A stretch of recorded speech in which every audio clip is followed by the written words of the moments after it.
Na mubashara, mpenzi mtazamaji, popote ulipo, matangazo haya yanakujia mubashara kutoka chumba chetu cha habari hapa jijini Nairobi. Kikubwa siku ya leo tukisubiri hotuba ya naibu wa rais Rigathi Gachagua. Muda mchache ujao atakuwa anazungumza na Wakenya na atakuwa na hutubu kutoka eneo la Karen. Mwandishi wetu Mike Kagwongo yupo ange kabisa, atakuwa anatupatia ni yepi yanajiri kabla tuweze kupata yale ambayo tunayatarajia wakati ambapo naibu wa rais Rigathi Gachagua atakuwa anazungumza, na tuweze kujua ni hatua ipi atakuwa anaichukua kusonga mbele, ikizingatiwa kwamba hivi sasa kuna mchakato mzima wa kumbandua kama naibu wa rais wa taifa la Kenya. Lakini kwanza, mtazamaji, tupate vidokezo yajayo kwenye upeo wa TV47. Naibu rais Rigathi Gachagua kuhutubia taifa leo, huku bunge likitarajiwa kuamua hatima yake hapo kesho. Ilani ya mgomo wa kupinga bima mpya ya SHA yatolewa. The SHA Act, it must be reviewed before anything happens. Failure to which in 14 days we are going to lobby all our workers right from anywhere. We are going to go on the streets. We are not going to offer any service. Na mwanamke mjamzito mwenye umri wa miaka 18 auguza majeraha baada ya kukatakatwa na mtu anayeaminika kuwa mmewe Mwala, Machakos. Hata mimi nikasikia akiwa nje alifua shati. Sasa kutoka kufua shati. Sasa mimi sijui aliingia kwa nyumba aje. Akanikatakata. Na mtazamaji, sasa karibu ni kujuze, na nilivyokuarifu kabla tupate vidokezo ni kwamba naibu wa rais Rigathi Gachagua atakuwa anatoa taarifa kwa taifa. Hivyo basi endelea kuwa nasi. Wanakwetu wananiita Joash Onsare, mfasiri kwenye lugha ya ishara anafahamika kama Irene Chebiwot.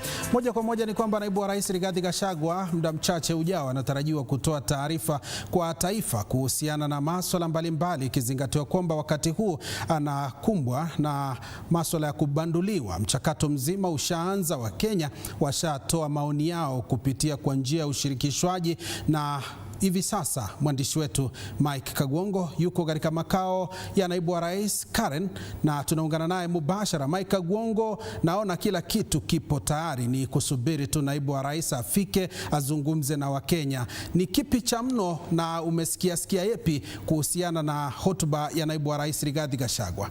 Mike?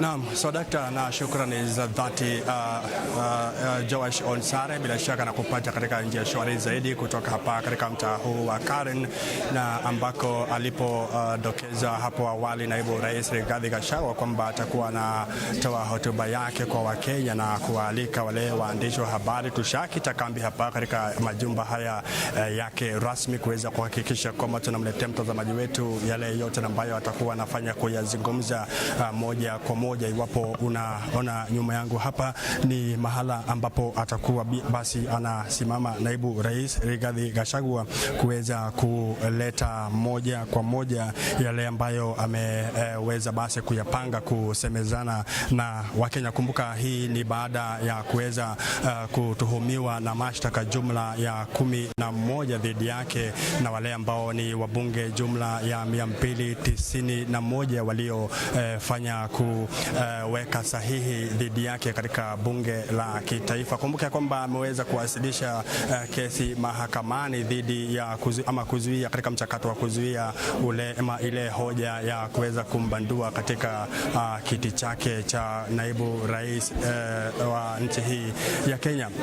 Leo hii vile mahakama vile imetupilia ombi lingine la kuweza kutupilia mbali hoja ile ya kuweza kumtimua itakayozungumziwa kwenye bunge la kitaifa hapo kesho. Kwa hiyo leo hii ujumbe ambao atakuwa anapeana kwa Wakenya basi utakuwa ni mkubwa zaidi. Hapa amepanga kwamba ana jumla ya saa 2 kuweza kusemezana na waandishi wa habari. Tunapania kwamba atakapoingia hapa basi atakuwa na hotuba ambayo atakuwa anaipeana kwa Wakenya, alafu takriban dakika 30 hivi, alafu kwa muda wa saa 1 dakika 30 itakuwa basi ni kumuuliza maswali, waandishi wa habari wakimuuliza maswali, yeye akifanya kuyajibu yale maswali, alafu itakapo timu mida ya saa 3 bila shaka atakuwa anafanya kutamatisha ujumbe kwa Wakenya.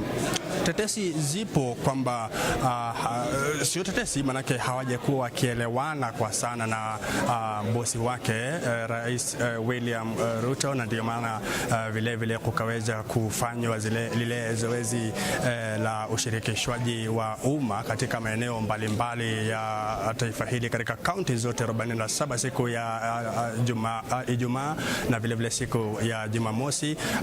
Ushirikishwaji ule wa wananchi wakijaribu kutoa maoni yao ni vipi ambavyo wanakisia huenda basi wanapania waweze kuondolewa mamlakani au maoni yao ni yapi, na wengi walitoa maoni yao wakisema kwamba wengine wakisema iwapo ataondoka labda vile vile Rais William Ruto aweze kuondoka, na iwapo hawaoni kana kwamba Rais William Ruto ataondoka vile vile yeye aweze kuondoka mwenyewe. Kwa hiyo tumekita hapa kambi tuweze kumletea mtazamaji wetu yale yote ambayo yatakuwa yanafanyika katika maeneo haya ya makao rasmi ya naibu rais Rigathi Gachagua. Kwako studio Joash Onsare, mie ni Mike Kagwongo. Na shukran sana Mike Kagwongo, ukitujia mubashara kutoka makao ya naibu wa rais Rigathi Gachagua eneo la Karen, kutujuza yale ambayo tunayatarajia na vile vile mtazamaji wetu anayatarajia kuhusiana na mchakato mzima wa kumbandua naibu wa rais Rigathi Gachagua afisini. Mtazamaji, ndo shughuli nzima ambayo tunaizamia, na ikumbuke kwamba kesho bunge litakuwa linazamia mchakato mzima kuweza kusikiliza na vile vile kuweza kusikiliza ule ushahidi ambao utakuwa unawekwa mbele ya bunge hilo kuhusiana na yale mashtaka dhidi ya naibu wa rais Rigathi Gachagua. Hivyo basi endelea kuwa nasi, na punde tu naibu wa rais atakuwa anazungumza, tutakupeperushia matangazo hayo mubashara kabisa kutoka papa hapa.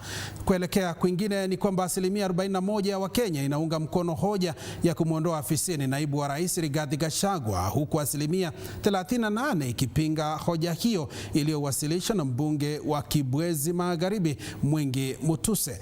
Wakati huo huo, 69% ya wakazi wa eneo la Mlima Kenya inapinga kuondolewa kwa Gachagua afisini ikilinganishwa na 20% ya wanaounga mkono. Hii inaonyesha kwamba kuanzia kesho shughuli nzima itakuwa inaanza katika bunge la kitaifa, ambapo mchakato mzima utakuwa unaendeshwa.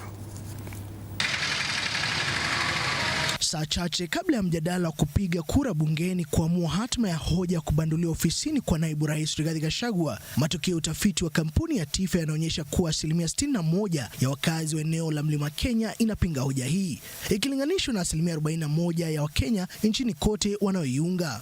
Hoja hii dhidi ya aliyekuwa mbunge wa Mathira na ambaye ni naibu rais imeungwa mkono na 20% ya eneo la Mlima Kenya, huku 38% ya Wakenya kote nchini ikipinga hatua hii. Who oppose his impeachment are giving the DP much higher marks than those who support the impeachment. Utafiti huo unaonyesha kuwa 37% inaunga mkono waziri wa usalama wa ndani Profesa Kithure Kindiki kama chaguo bora zaidi ya kumrithi Gachagua, akifuata na Musalia Mudavadi kwa 5%, bunge wa Kiharu Ndindi Nyoro kwa 5%, gavana wa Kirinyaga Anne Waiguru kwa 3% na gavana wa Homa Bay Gladys Wanga kwa 2%.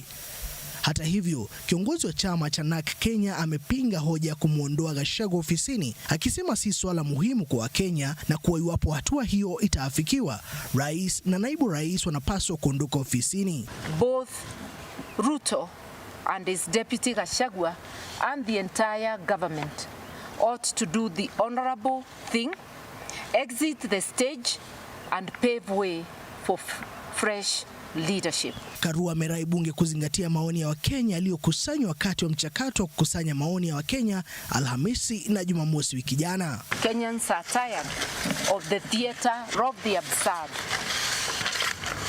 We are being treated to power games on a daily basis. Na kama msemo unavyosema, Vox Populi Vox Dei, sauti ya mwananchi ni sauti ya Mungu. Sasa macho yote yanaelekezwa katika bunge la kitaifa wakati wa kujadili mswada wa kumwondoa ofisini naibu rais Rigathi Gachagua. Je, sauti ya Mkenya itatiliwa maanani au siasa zitachukua mkondo wake? Mwege William, runinga TV47, Nairobi. Tusalie katika masuala haya ya Gachagua ni kwamba mahakama kuu kwa mara nyingine imekataa kutoa amri ya kusitisha mchakato wa kumbandua Gachagua ofisini. Swala hilo lilipotajwa mahakamani mapema hii leo, hakimu Bahati Mwamuye alishauri rufaa hiyo iliyowasilishwa na aliyekuwa katibu mkuu wa UDA Cleophas Malala ipelekwe kwa jaji mwenyekiti wa mahakama kuu Chacha Mwita kwa maelekezo zaidi.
Kwingineko, waziri wa mazingira na misitu Aden Duale ameapa kutaja kampuni zote zinazochafua mto Nairobi katika juhudi za kurejesha mto Nairobi kuwa safi. Haya yanajiri baada ya Duale kusema kuwa serikali itazingatia kanuni za uwajibikaji wa wazalishaji EPR ili kuhakikisha uwajibikaji na utekelezaji mzuri wa kurejesha mto Nairobi.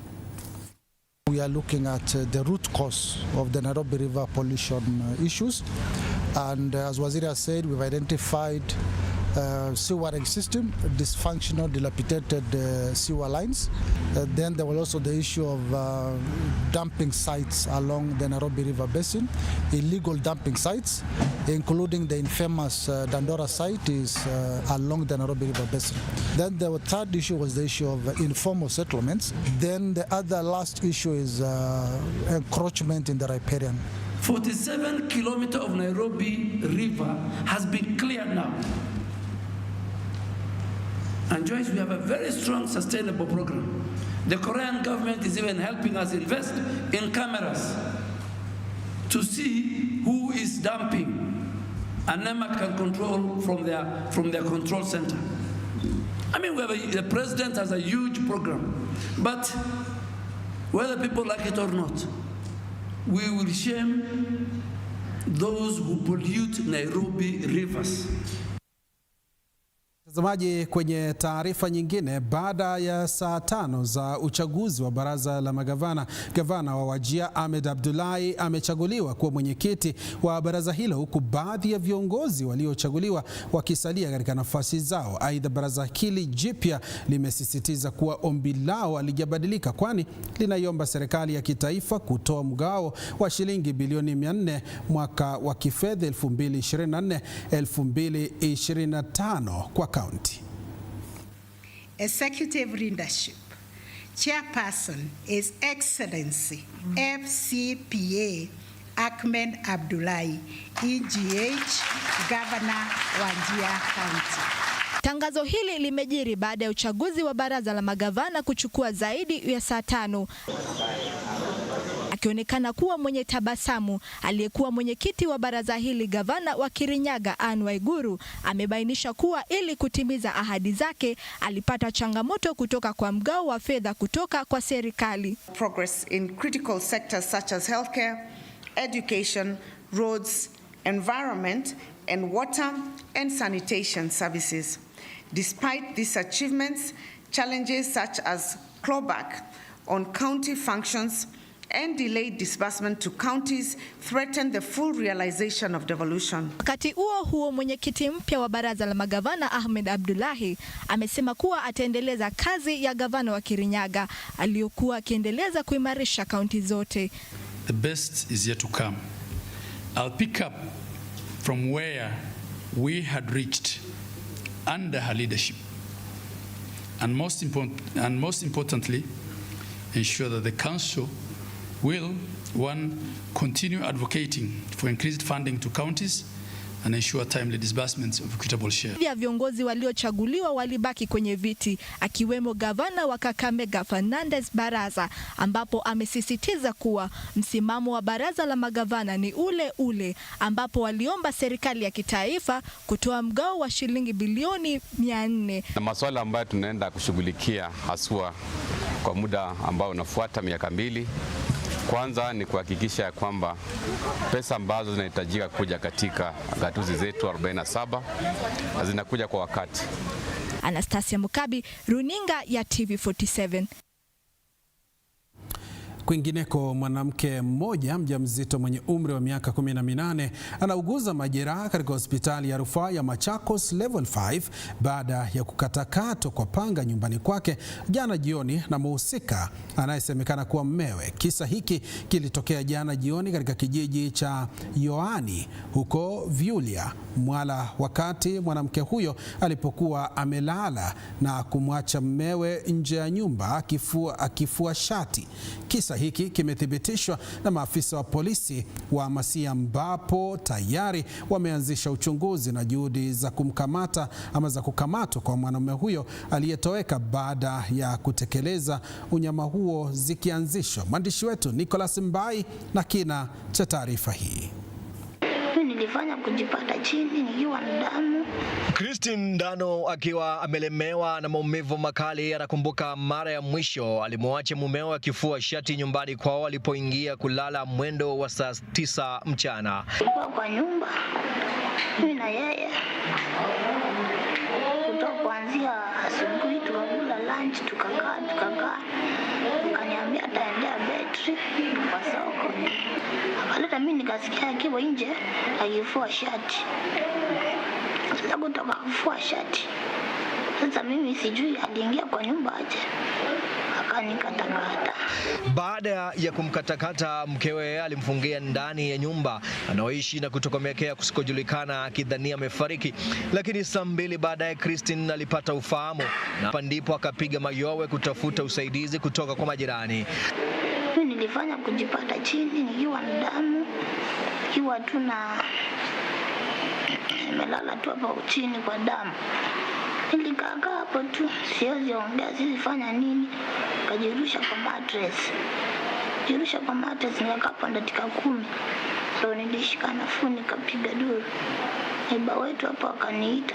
Hospitali ya Machakos Level 5 ikithibitisha kumpokea Christine akiwa katika hali mahututi, akiwa amekatakatwa upande wa kulia wa uso kwa upanga mara kadhaa na vile mgongoni na mkononi. So last night we received a patient from Masi who was referred from Masi having been assaulted by the husband. Came with a cut wound on the face, a deep cut, and the other was on the right arm. She is pregnant, actually 23 weeks. Kisa hiki kikiripotiwa katika kituo cha polisi cha Masi na kuthibitishwa na OCPD wa Mwala, huko hospitali ya Machakos Level 5 ikieleza kuwa katika siku za hivi majuzi visa vya dhuluma za nyumbani zimeongezeka. Several gender-based violence in areas including rape. We have also a child in Ward 10 still admitted yesterday, and the case is also being taken care of, and they are in increase. Kisa cha Christine Ndano ikiwa ni moja kati ya visa vingi ambavyo vinaripotiwa katika kaunti ya Machakos katika masuala ya dhuluma za kijinsia. Na sasa swali kusalia, je, nini kinaendelea katika kaunti ya Machakos kiasi kwamba mwanaume anamvamia mwanamke mjamzito? Nicholas Mbai, runinga ya TV47, kaunti ya Machakos. Kwingineko, matukio mabaya yamekuwa yakishuhudiwa katika ulingo wa riadha nchini Kenya. Sio kupigwa marufuku kwa wanariadha wanaopatikana wakitumia dawa zilizopigwa marufuku na vifo visivyoeleweka vya wanariadha tofauti. Visa vya sasa vikiwa ni vya wanariadha wawili, Kipyegon Bet na Clement Kemboi. Mwanahabari wetu wa spoti Duncan Mutua ametuandalia taarifa ifuatayo kuhusu vifo vya wanariadha hao wawili kutoka maeneo ya Kericho. Tazama. Hali ya huzuni imetanda katika jamii ya riadha nchini Kenya baada ya habari za vifo vya wanariadha Bet Kipyegon, bingwa wa mashindano ya dunia ya wachezaji wasiozidi umri wa miaka 20 yaliyoandaliwa mwaka 2016 kwenye mbio za mita 800, na Clement Kemboi, bingwa wa mashindano ya bara Afrika mwaka 2015 kwenye kitengo cha mita 300 kuruka viunzi na maji. Wakati aliposimamishwa akawa na depression na akaanza pale kutumia pombe. Taarifa zinaarifu kuwa Bet Kipyegon alifariki kutokana na kile kinachoripotiwa kama kuharibika kwa maini yake na viungo vya ndani vya mwili. Alikuwa amefail, alikuwa na failure ya liver na kidneys. Hiyo ni ripoti ya daktari ambayo ilifanya yeye akatuacha. Miaka kadhaa iliyopita, Bet alikuwa nyota mwenye talanta, kielekezo cha vijana wengi na mfano wa kuiga kwa chipukizi wa riadha. Alishinda medali ya dhahabu mwaka 2016 na medali ya shaba mwaka 2017. Gold medal tena Kipyegon Bet alileta 2016 huko Bilkosh Bola. Hii ndio sasa ilikuwa ni mwisho ya Kipyegon Bet kuleta medali 2017 ambayo alishinda bronze medal huko jijini London, na baadaye akapigwa marufuku ya miaka 4 baada ya kupimwa na kupatikana na dawa zilizopigwa marufuku. Alikuwa amepromise dadi atamnunulia kari. Fila alipaniwa akakuwa depression na akakuja akamwambia Fadhi, sasa imekuwa hivi Fadhi, vumilie tu. Alikaa nje miaka 4 na kurejea mwaka 2022 na kushiriki kwenye mashindano ya taifa na kumaliza katika nafasi ya 3, mashindano ambayo yalikuwa yake ya mwisho. Saa chache baada ya kifo cha Bet, Clement Kemboi, bingwa wa mashindano ya Afrika mwaka 2015 kwenye mchezo wa kuruka viunzi na maji, amepatikana akiwa amejitia kitanzi kijijini Koinsugur, Iten. Wiki chache zilizopita, Rebecca Cheptegei, mwanariadha wa taifa la Uganda, alifariki katika hospitali baada ya kulemewa na majeruhi ya moto aliyopata kutokana na mgogoro wa nyumbani. Na siku 3 zilizopita, mwanariadha mstaafu Samson Kendi alifariki baada ya kudungwa kisu na watu wasiojulikana, pasipo kusahau visa vya utumizi wa dawa za kutitimua misuli vinavyoendelea kushuhudiwa, kisa cha hivi karibuni kikiwa cha mwanariadha Faith Chepkoech aliyepigwa marufuku. Duncan Mutua, TV47. Ni taarifa ya huzuni makiwa kwa jamaa na marafiki.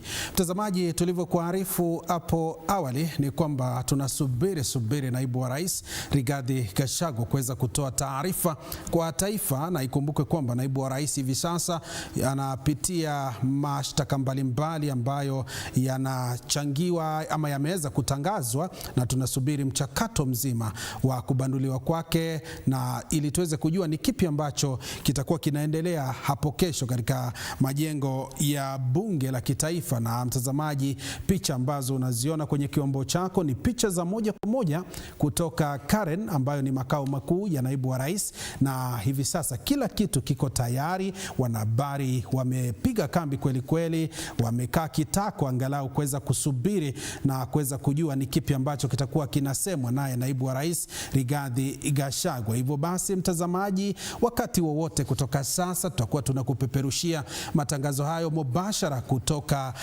maeneo ya Karen, ambayo ni makao makuu ya naibu wa rais Rigathi Gachagua. Na unavyoona kwenye picha, wanahabari ndo hao wako ngangari kabisa kuhakikisha tukio lolote ambalo litakuwa linatokea pale, taarifa ambayo itakuwa inatoka pale Karen inakufikia nyumbani kwa wakati ambao unafaa. Mitambo iko tayari kabisa, unavyoona picha zimeng'ara kabisa. Tutakuwa tunakujuza matukio hayo moja kwa moja kutoka Karen ili uweze kujua ni kipi ambacho kinajiri. Na wakati wowote kutoka sasa, basi unavyoona kwenye kiombo chako, naibu wa rais Rigathi Gachagua ambaye hivi sasa kuna mashtaka ambayo yamewekwa dhidi yake, ambayo ni pamoja na matamshi ya uchochezi na kugawanya Wakenya, kumdhalilisha rais, kudhalilisha ugatuzi. Hayo ni baadhi tu ya mashtaka ambayo ni dhidi ya naibu wa rais Rigathi Gachagua, kudhalilisha jaji wa mahakama Esther Maina, na vile kukiuka sheria ya uwiano na utangamano. Baadhi tu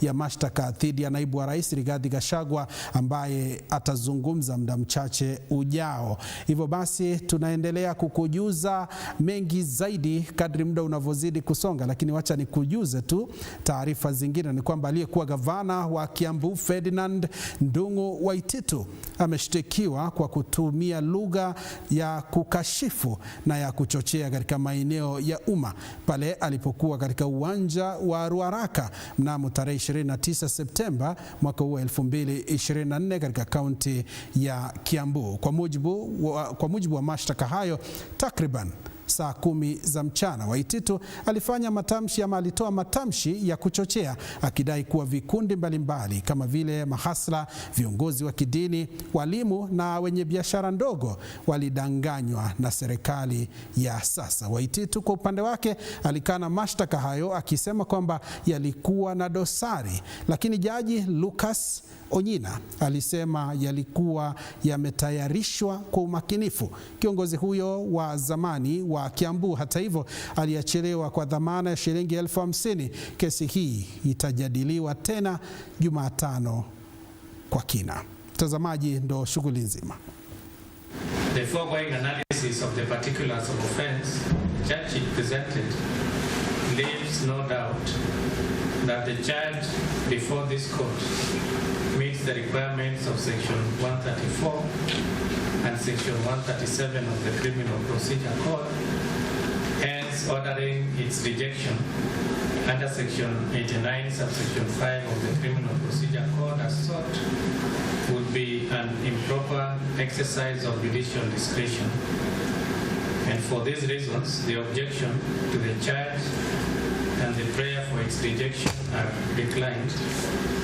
In the circumstances, the charge be read to the accused person to enable him to plead to the same, noting that he enjoys the constitutional presumption of innocence at this stage and throughout the trial until and unless proven otherwise. Na mtazamaji, tulivyokuarifu ni hivi sasa naibu wa rais Rigathi Gachagua anazungumza. Tuvuke moja kwa moja tusikilize hotuba yake kwa taifa na ni kipi anakisema kuhusiana na kutimuliwa kwake. As my legal team is preparing some documents that I'll cite here so that we can give you.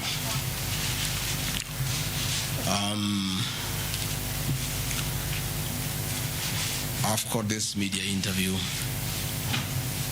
in response to the special motion dated 26 September 2024 by the Honorable Mutuse Mwengi, Member of Parliament for Kimbwezi West Constituency, for the removal from office by way of impeachment of Rigathi Gachagua, the Deputy President of the Republic of Kenya. I have been invited to appear in Parliament in the National Assembly tomorrow at 5 p.m. and I want to confirm to the honorable members and the Speaker and the people of Kenya that I'll avail myself at that time and prosecute my defense for 2 hours, and I trust the honorable members will be kind enough to allow me to respond in silence. I, however, considered that I'm elected by the people of Kenya directly. On 9th of August 2022, Kenyans woke up early to go and vote in their president and deputy president.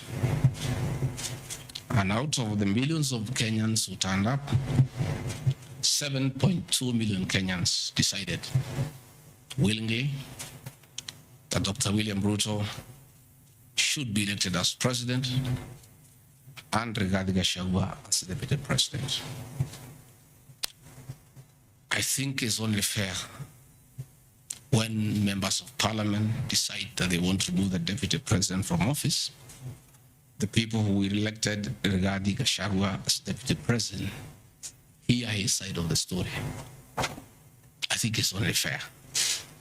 And I thought it's also respectful to the voters to have the first opportunity to hear from me before the honorable members, because they are the ones who elected me to office. Article 1 of the Kenya Constitution says that the power, the sovereignty of this great nation rests with the people. And Parliament, that is the National Assembly and the Senate, enjoy delegated authority from the people. It is therefore very important that the people who elected me as deputy president get my response of the very outrageous accusations against the deputy president that have no basis, that is sheer propaganda, that is a scheme to hold me out of office because of other political considerations, and has nothing to do with violation of the Constitution. It has nothing to do with gross misconduct, and it has absolutely nothing to do with committing international or national crimes. The people of Kenya are therefore entitled by right to hear from their deputy president what is his response to those outrageous allegations. Again, an attempt to do a public participation in a very short exercise that was done. My response was not part of what was presented to the people of Kenya. The people of Kenya were being asked to give their views as to whether the deputy president should be impeached from office, and the accusations were attached, but in a highly legalistic language beyond the comprehension of many Kenyans. But the response of the deputy president was not there to enable them make an informed decision by listening to the charges against him and listening to his response. Because the rules of natural justice demand that no man should be condemned unheard. My lawyers will be vigorously challenging that public participation as a nullity, and that does not meet the threshold of public participation as expounded by the Supreme Court of Kenya during the celebrated case of Governor Peter Wabora. The motion alleges that 2 years since assuming office, Rigathi Gachagua has acquired property and wealth whose estimated value is 5.2 billion, despite his known income by way of employment is 24 million. This is extremely outrageous.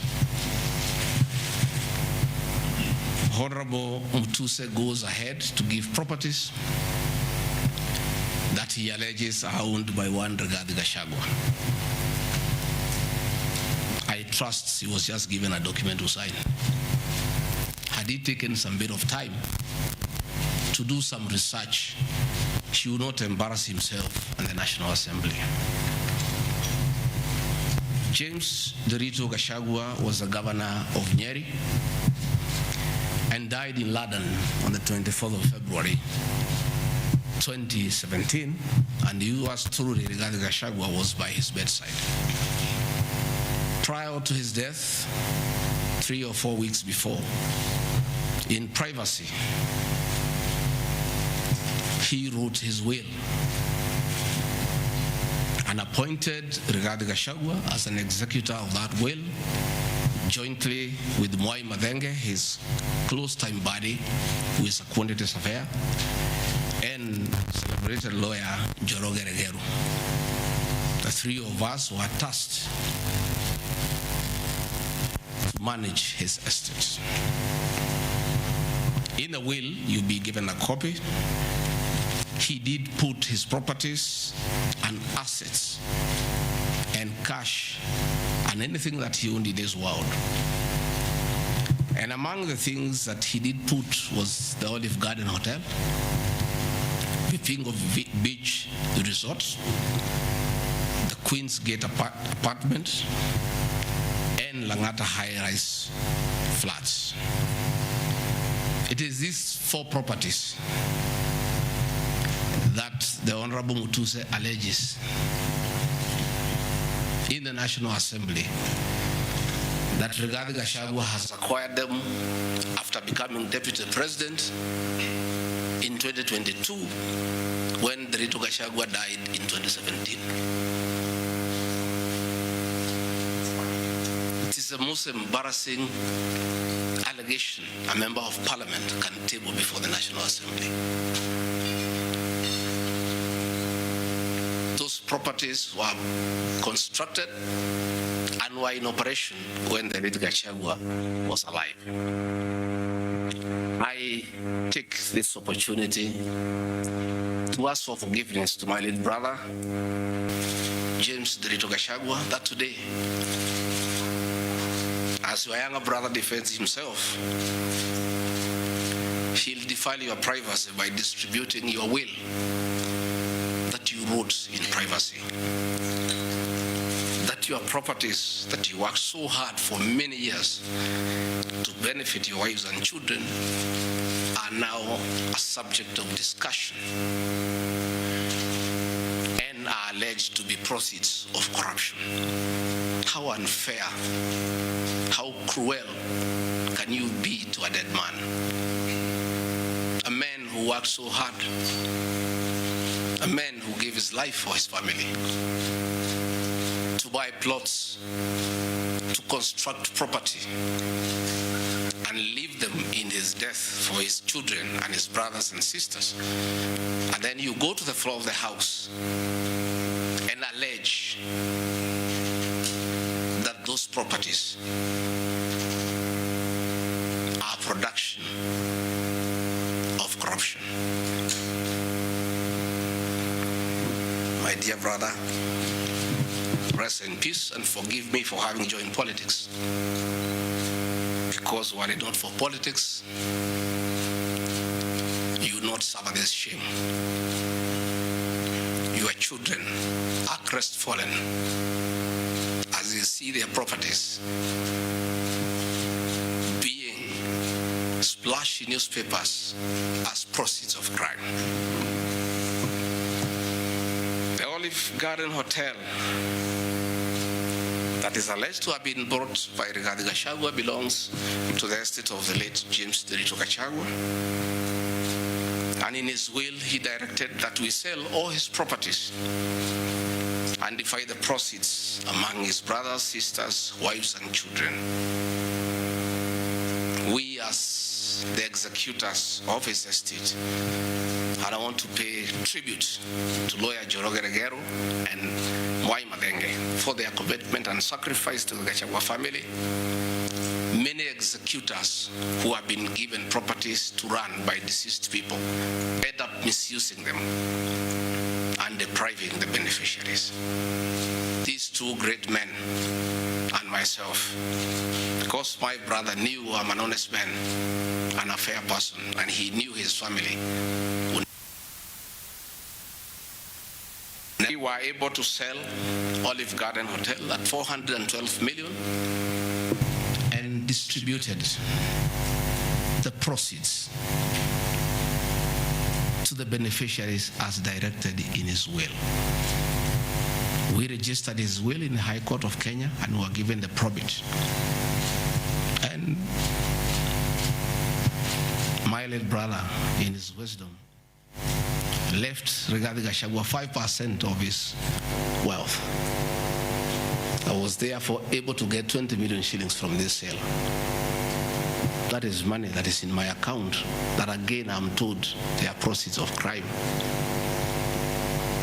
He left my mother 5% of his wealth, another 20 million shillings.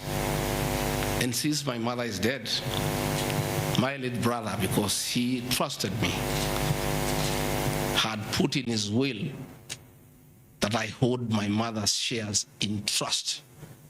So that is another 20 million shillings in my account. Again, my late brother left me another 4% to hold in trust of the children of another brother of ours who is deceased, the late Dr. Friend Rigathi Gachagua, whose children are in South Africa.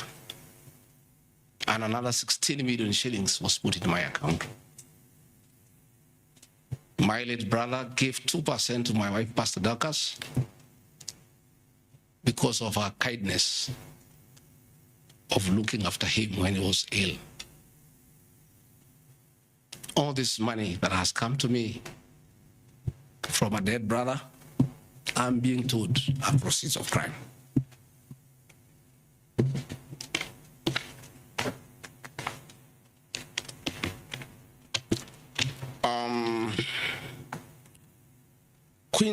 Queen's Gate Service Apartments, another property belonging to the late Gachagua, is another property that I'm told I've bought as when I'm deputy president. That is why I have 5.2 billion worth of money. And this property, again, we sold the Cooperative Bank of Kenya, the staff retirement benefits for nearly 600 million.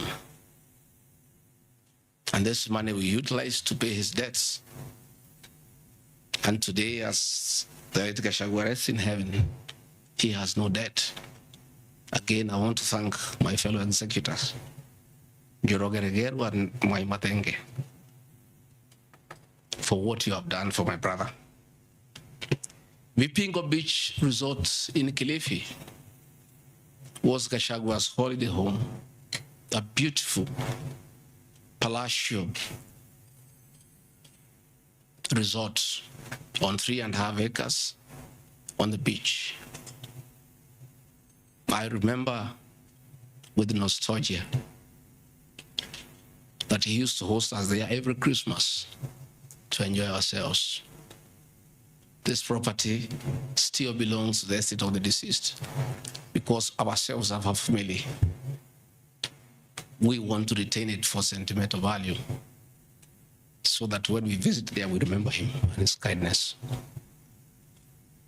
The Honorable Mutuse again goes to the National Assembly in a very emotional manner, quoting the Bible, says that this property has been bought corruptly by the Deputy President without knowing where the money has come from.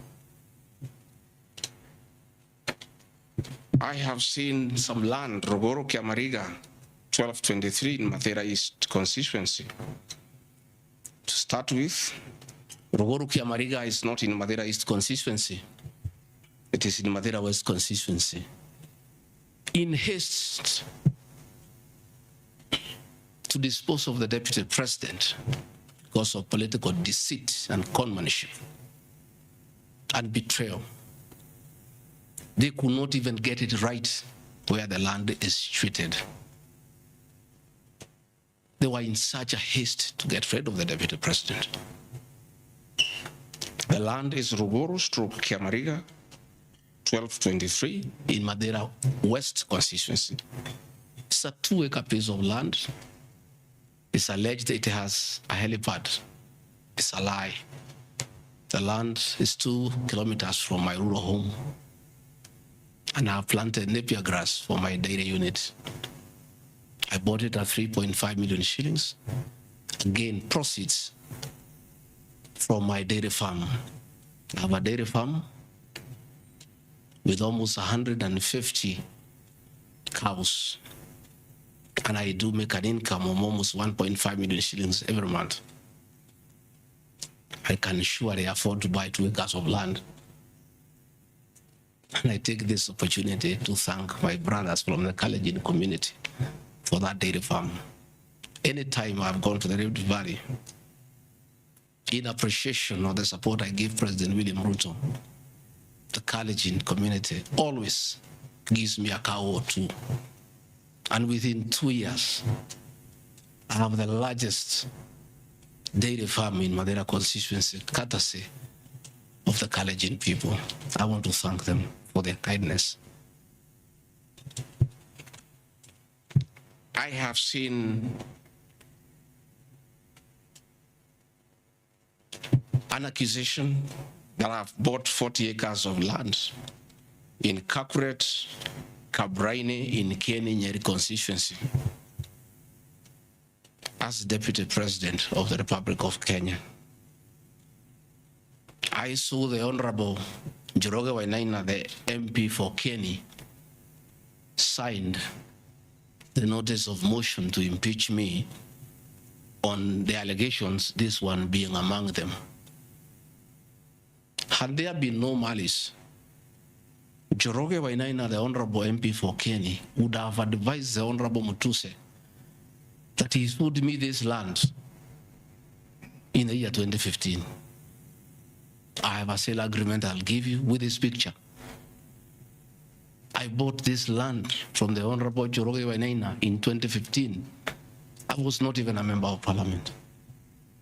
Yet he has appended his signature that I should be impeached and go home for having corruptly bought 40 acres of land in Kakuret.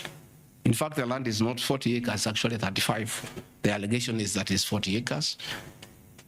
But that land is 35 acres.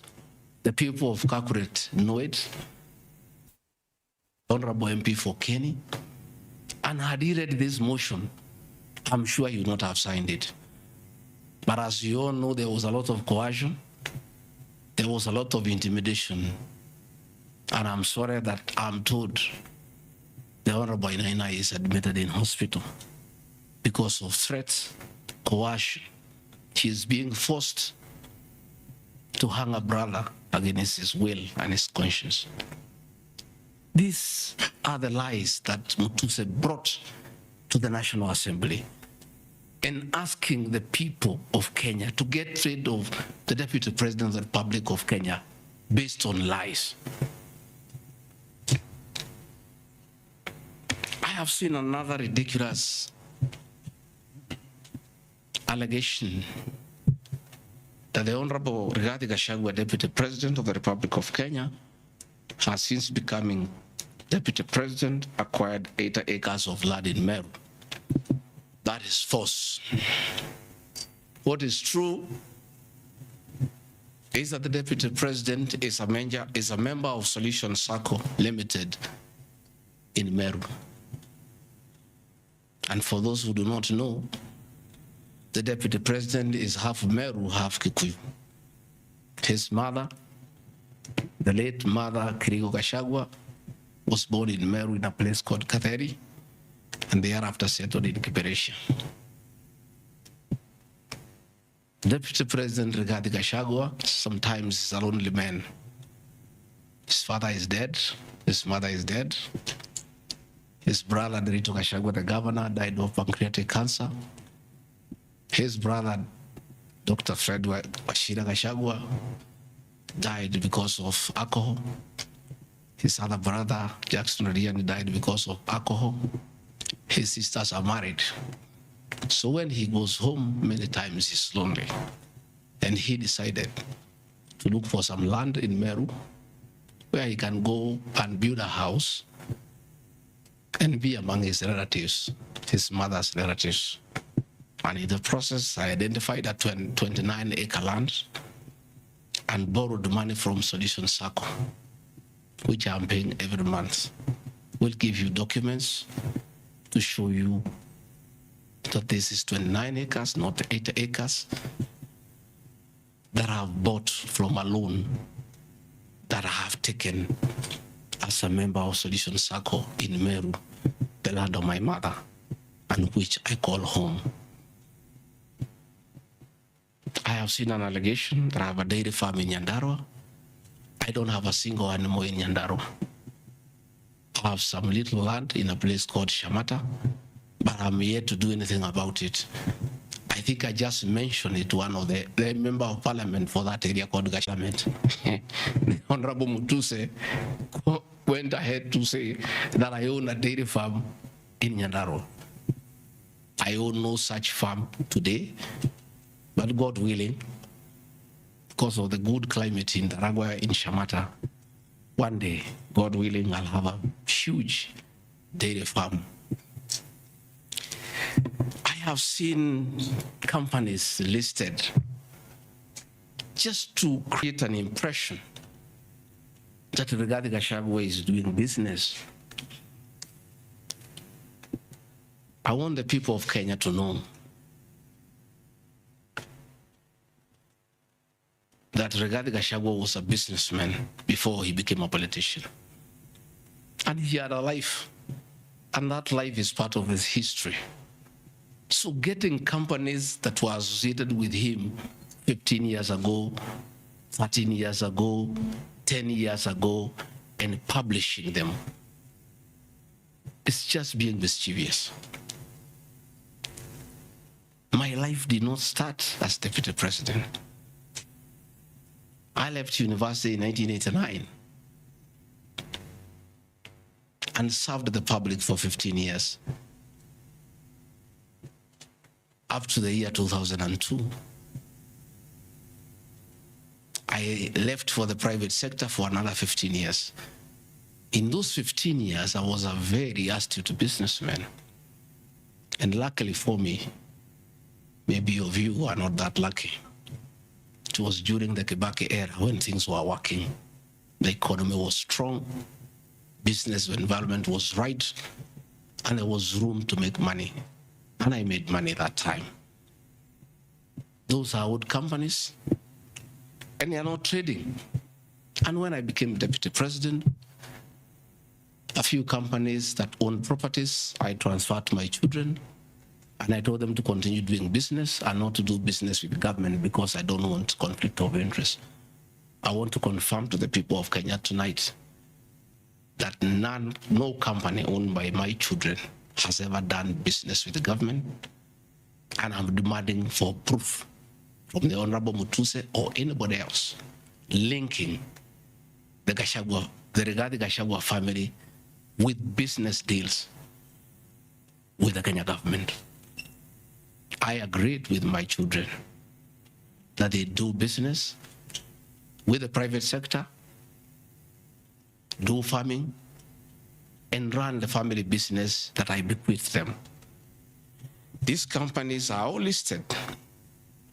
And just for clarity, because I don't think they are worth a reply, because there's nothing about them. Rigathi Gachagua Foundation. As member of parliament, I was educating orphans. I was educating children of single mothers.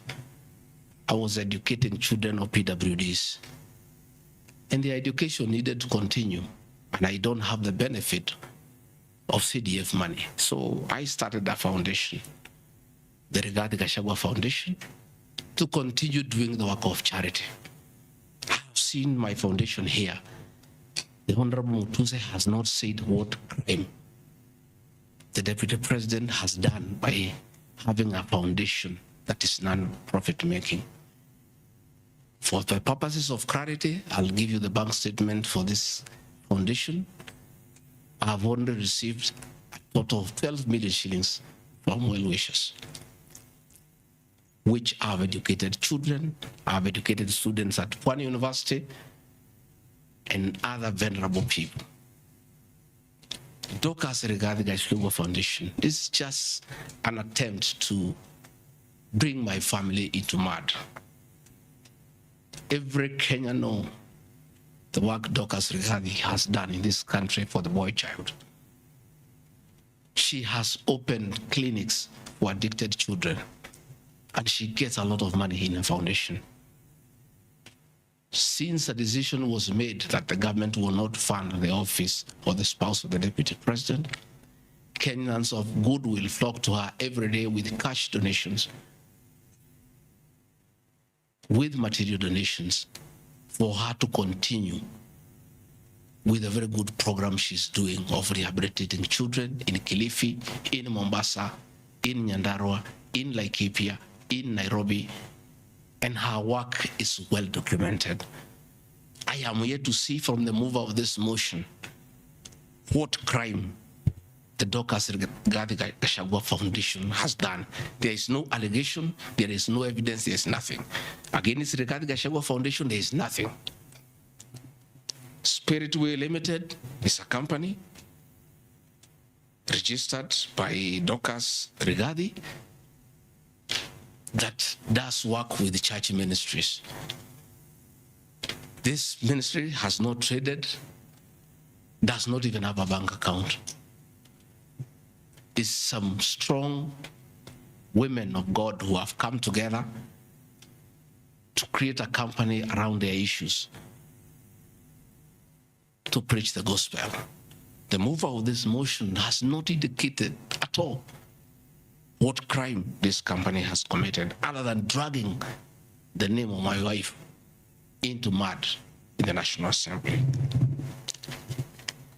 Calvary Creed International Limited, as the name suggests, is a company founded by my wife in 2015, long before I became deputy president. Again, on evangelism and activities to do with the Church of Christ. I have not seen a single allegation against this company. Mothers of the Lord Limited. Again, this is a company incorporated by my wife, Pastor Dorcas, in 2021 with our friends. It has never traded. It does not even have a bank account. The Anani Collective. This is a business name registered by my son, Dr. Keith Rigathi, in 2021 before I came into office. And I've asked him, and he has told me the ideas he had, they have not yet come to fruition. So the company is dormant. I am yet to see a single allegation against this company by this young man. Grad Pass Apartments Limited is a company that the executors of the late Gachagua put together to manage Langata View Apartments. The late Gachagua left 80 apartments for his children in Langata and asked us to sell and distribute the proceeds to the wives, the children, and the brothers in a formula that he gave. In a family meeting that I chaired, we agreed as a family that we should not sell the flats. We should share them so that everybody can be getting a rental income. In that formula, because of the shares he gave to me, I have 10 flats. His daughter has 10, his wife has 5, another one has 2, another has 1. So we did put this company together called Grand Bypass Apartments Limited. This is a company that will be managing those flats on behalf of the beneficiaries of the estate of the late Gachagua. Again, this company has been put here by the Honorable Mutuse as a company that is involved in corruption. A company set to manage flats belonging to a dead good man who had foresight to think about the future of his children. And in his death, he is being haunted on nonsensical allegations simply because a decision has been made that Rigathi Gachagua is no longer useful to this administration. He is a spent cartridge. His work was to help fight Uhuru Kenyatta and get President William Ruto to power. And thereafter, he is of no use. So he should be dispensed with, and somebody else can be appointed. Again, it's the will of the Kenyan people. That is the viciousness that we are even fighting the dead.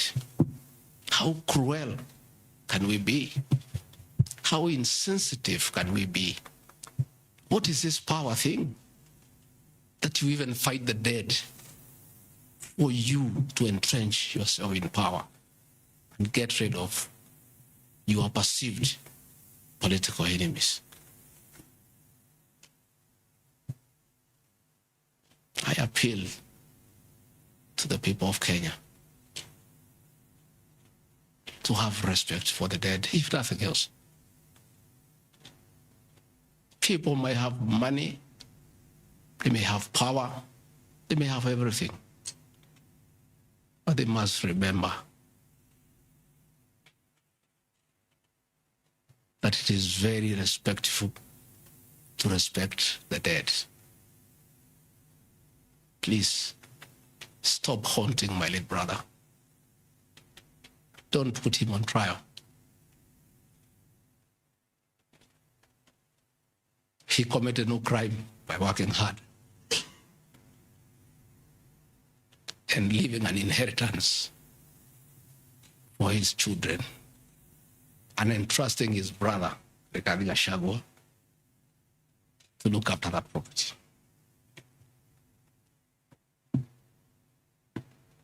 Fortis Viz Group Limited is a company incorporated in 2023 by my son, Kevin, and Dr. Keith. Again, some two very enterprising young men. This company has not even taken off. They are still figuring out what business they can do. And before they can even settle down, their father is under siege. So they have to come here every day to keep me company and find out what is not happening. This company has not even started. These are young people, children. Why do you want to destroy their future? By putting their names in the press with negativity because you want to destroy their father. These are innocent boys who have decided to invest in their own country. Why do you want to destroy them? You can destroy Rigathi Gachagua. Fair enough, he has lived for 59 years. But these boys, 130 years. Why do you want to destroy them? Pioneer Medical Company Group, I founded this company in the year 2008. It has not done business for the last 10 years. Why are you bringing it to Parliament? Rido Furniture Mart Limited, I founded this company with my wife, Pastor Dorcas, in the year 1999. We used to sell furniture at the roundabout at Bomas on your way to Rongai. And we built this company from scratch. And it's been in existence for years. And when we stopped trading with it, we put up apartments in Kroi, in Rongai, called Rido Plaza, that are managed by this company. We collect rent. We have, I think, 40, 50 flats there, and pay tax every month. What wrong has Rido Furniture Mart done? Rido Plaza was constructed in 2012, 10 years before Rigathi Gachagua became deputy president. Even if you want to kill his man and make sure he's totally destroyed, why don't you pursue him for the 2 years he has been in office? Why do you want to go back 20 years before he became deputy president and criminalize his enterprise and his hard work? Biovet Kenya Limited is a company, again, I founded in 2009. Many years before I even went to Parliament. It has not done business for the last 15 years. Not a single shred of evidence that this company has done wrong. It's not there. Murani Manufacturers Limited. It's a company that is founded by a character from our village and sold some shares to my wife and my children and interested them in manufacturing feeds for pigs and for chicken. It never even took off. This company has never traded in government. It has not done any business. It is actually dormant. I'm told the account has only 132,000 shillings. And you want to set the Deputy President of the Republic of Kenya, a man elected by 7.2 million Kenya shillings, because his wife and children have some shares in a company that has 132,000 shillings. Surely. Delta Merchants Limited is a company I founded in 2009 during the Kibaki era. It has not done business for 15 years. We demand that you see what this company has done. Wamunyoro Investments Limited is a company named after my village in Wamunyoro, which I founded in the year 2001 as a construction company. This company owns a lot of property that I bought in those years when the economy of this country was on sound footing. Since I became deputy president, we ceased all activities of this company. It has not done a single transaction with anybody. The company is dormant, but it owns property. Those properties were bought and acquired long before I became deputy president.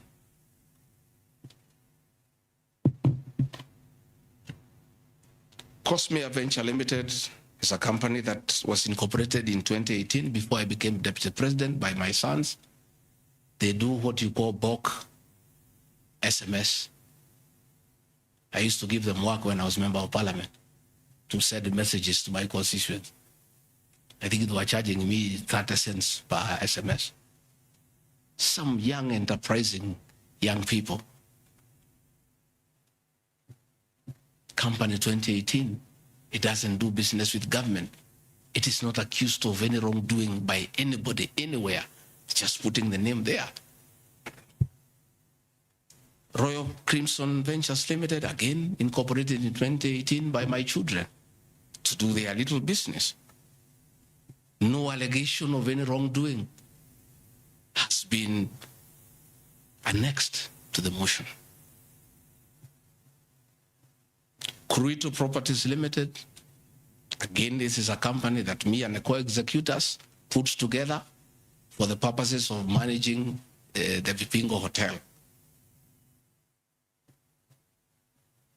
No details of any acquisition, any wrongdoing, nothing. Crystal Kenya Limited, this company I founded in 2009. And when I became deputy president, I gave out my shares to my children, and myself and my wife, we got out and asked them to continue doing business. My two children, like their father, very enterprising.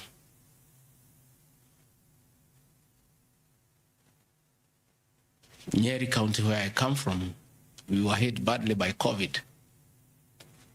And all our hotels shut down. Hundreds of jobs were lost. Many people who were supplying to those hotels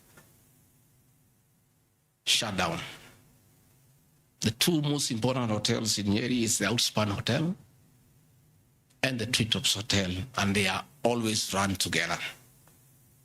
The Outspan Hotel was for sale, and my children were interested, and I encouraged them.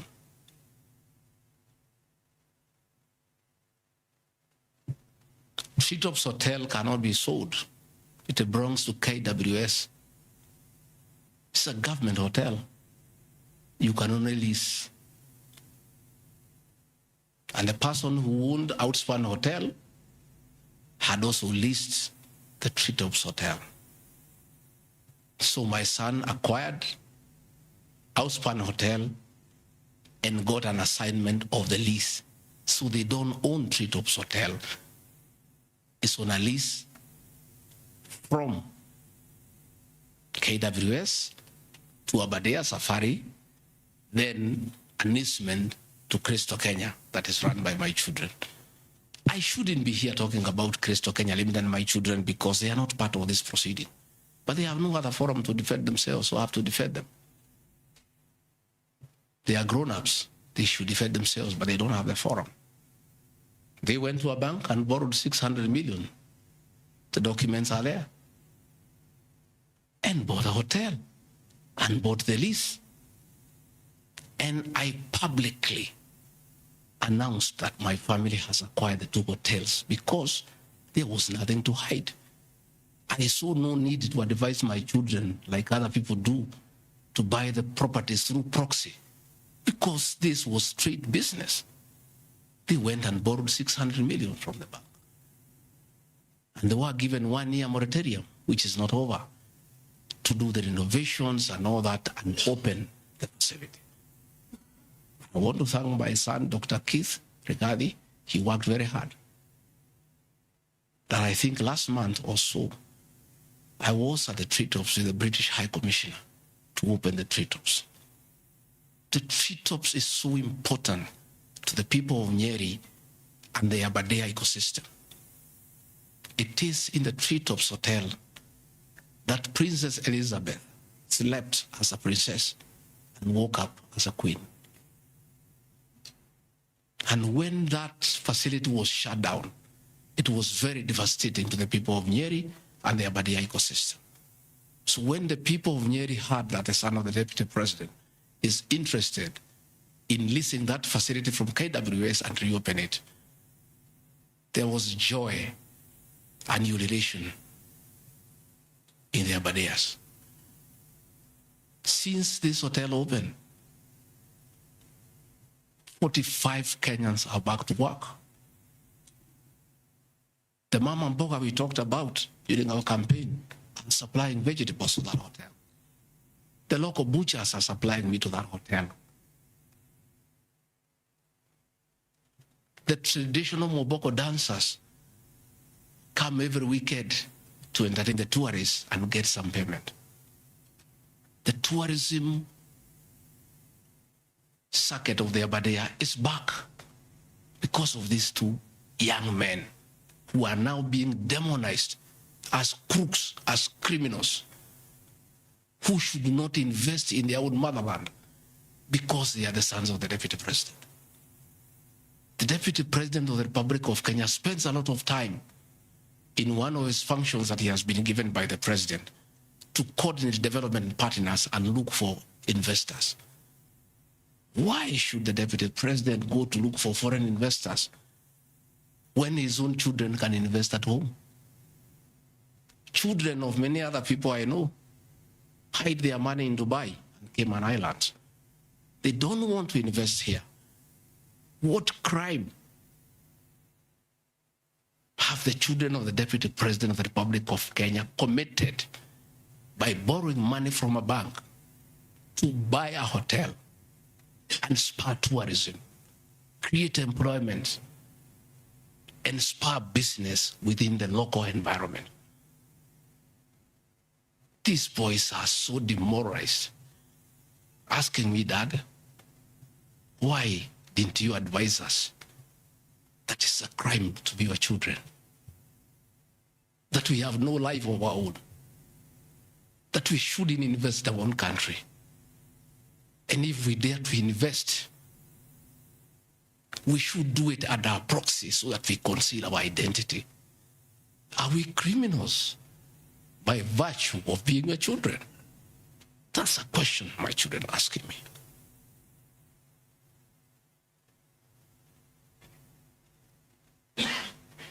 What crime can children of Kenya commit to borrow money from a bank and start an enterprise and employ people and spur tourism? How unfair can a country be to its young population to condemn them for being enterprising? I'm being told by the National Assembly that I need to be impeached from office because my children have dared to borrow money, buy property in their name and invest in their own country. And for that, their father should be sent home. I want to conclude by Karadi Farm Limited. This is a farm I founded in 2001 with my wife, Pastor Dorcas. And it runs our farms. It runs our dairy farm in Nyeri that is doing very well. I'm making 1 million shillings also every month.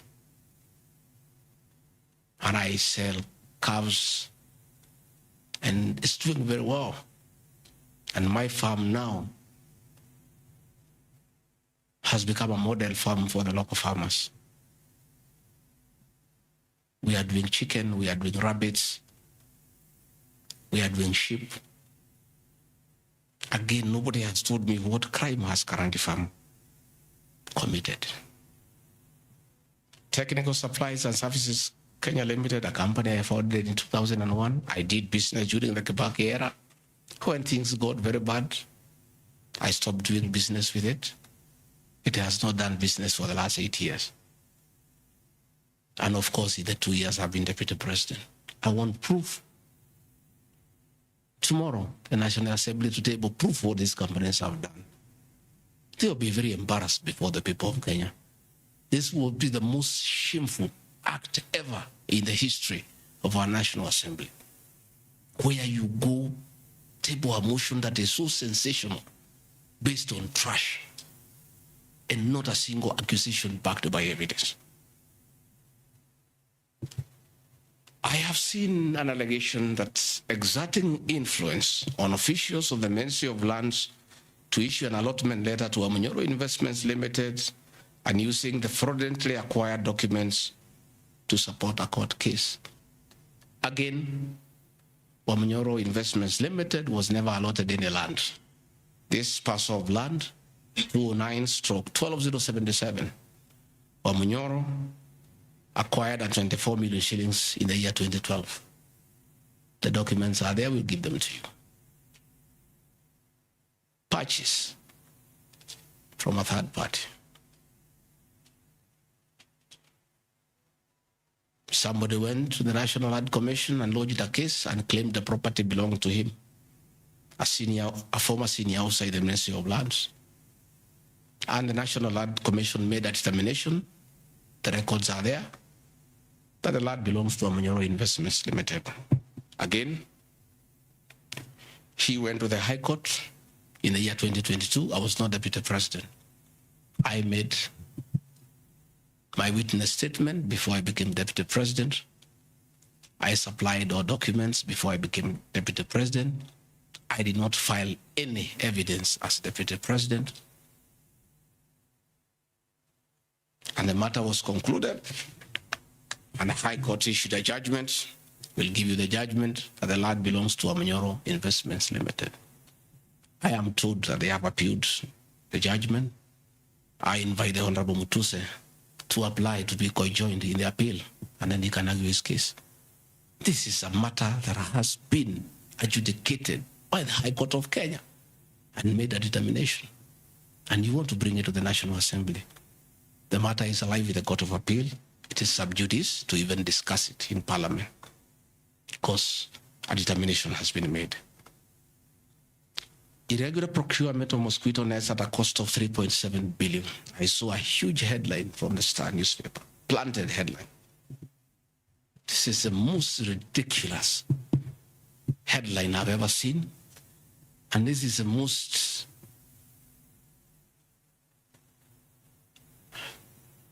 I lack a proper word, and I don't want to speak in Kikuyu.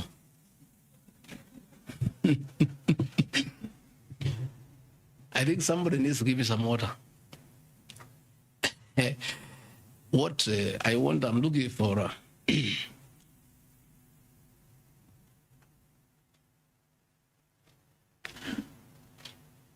I have seen that allegation. I want to respond as follows. One,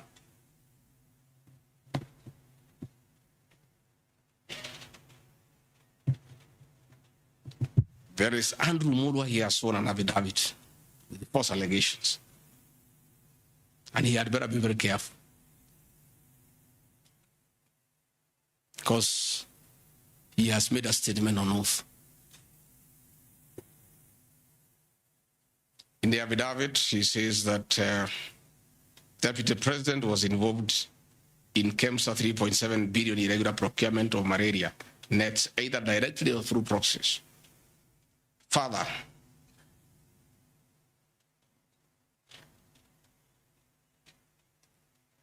Showbica Impex Limited is an international company, the fourth largest manufacturer of mosquito nets in the world. It has done many tenders with KEMSA, with the Global Fund, countries in Africa and Asia. And there was a tender.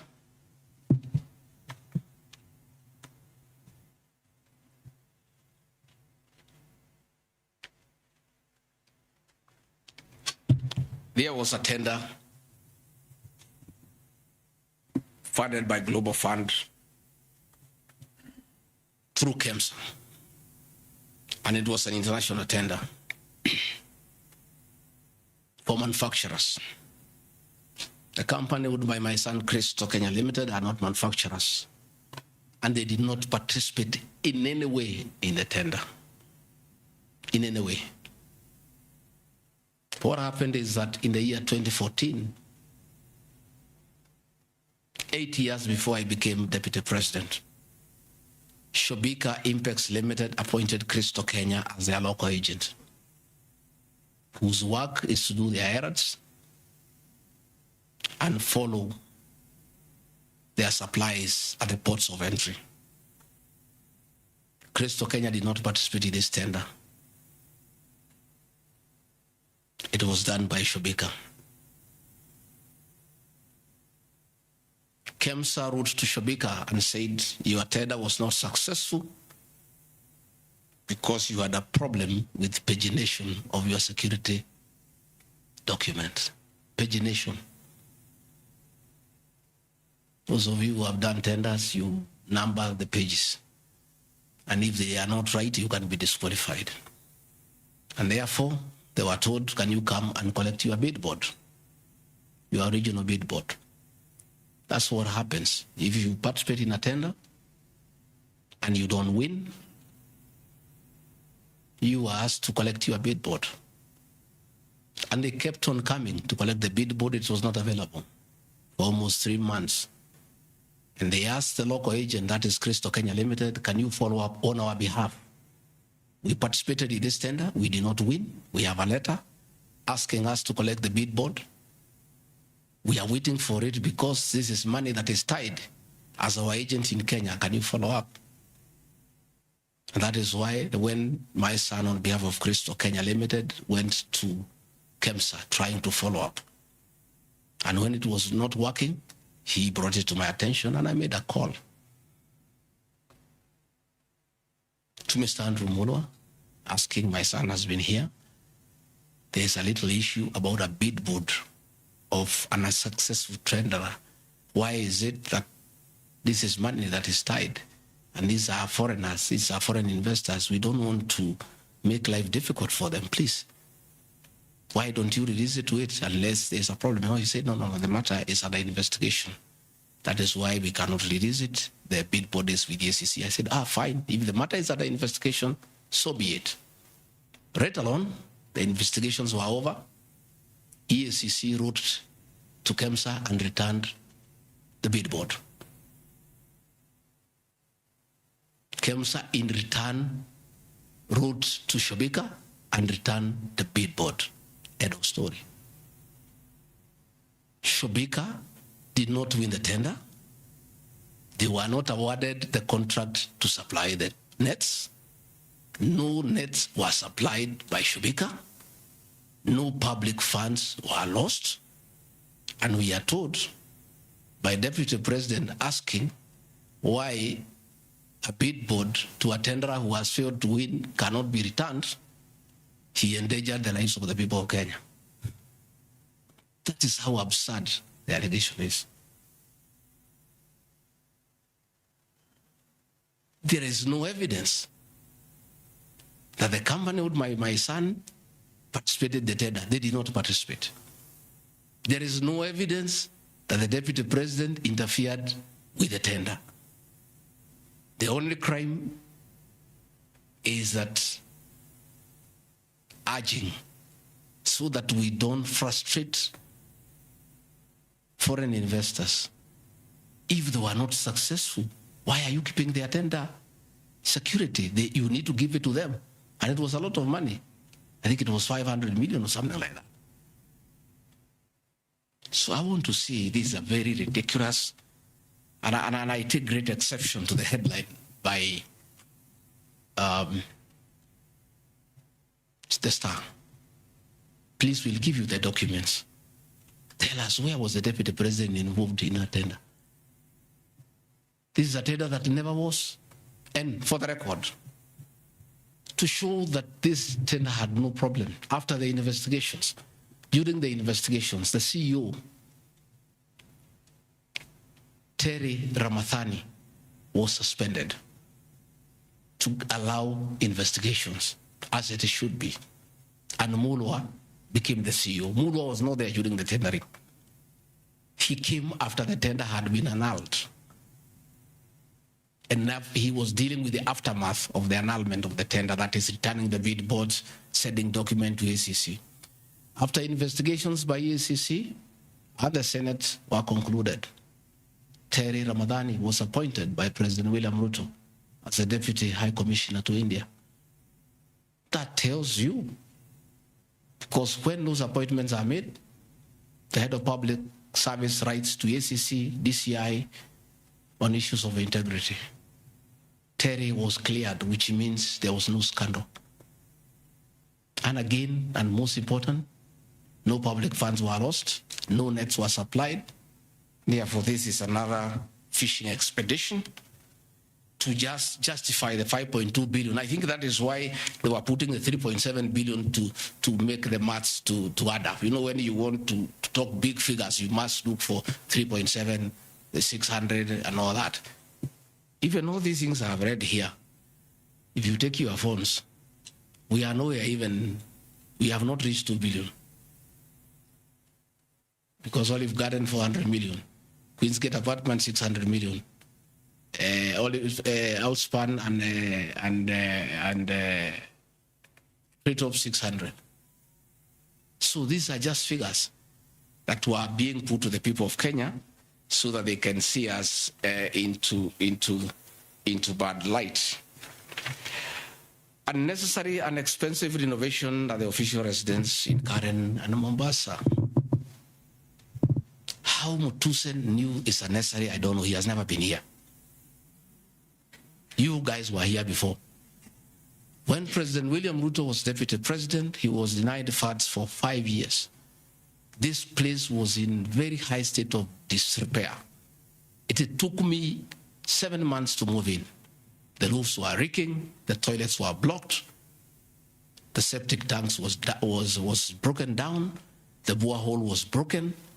There was nothing. Parliament, in its own wisdom, allocated funds for the renovation of this residence. As deputy president, I have nothing to do with public expenditure. In fact, at that time, the accounting officer, between 2022 and 2023 financial year, was the State House Controller.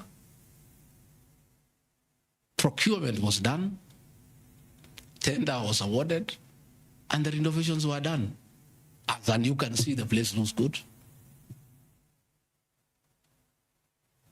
There was need to dignify the office of the deputy president because he has a function of coordinating development partners.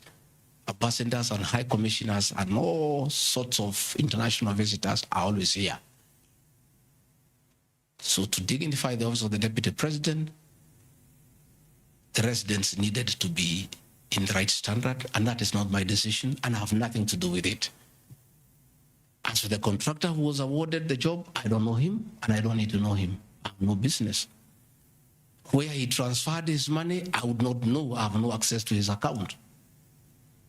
Whether he is related to me, the answer is no. I don't know him. And for the record, I don't wish to know him, because it's not necessary.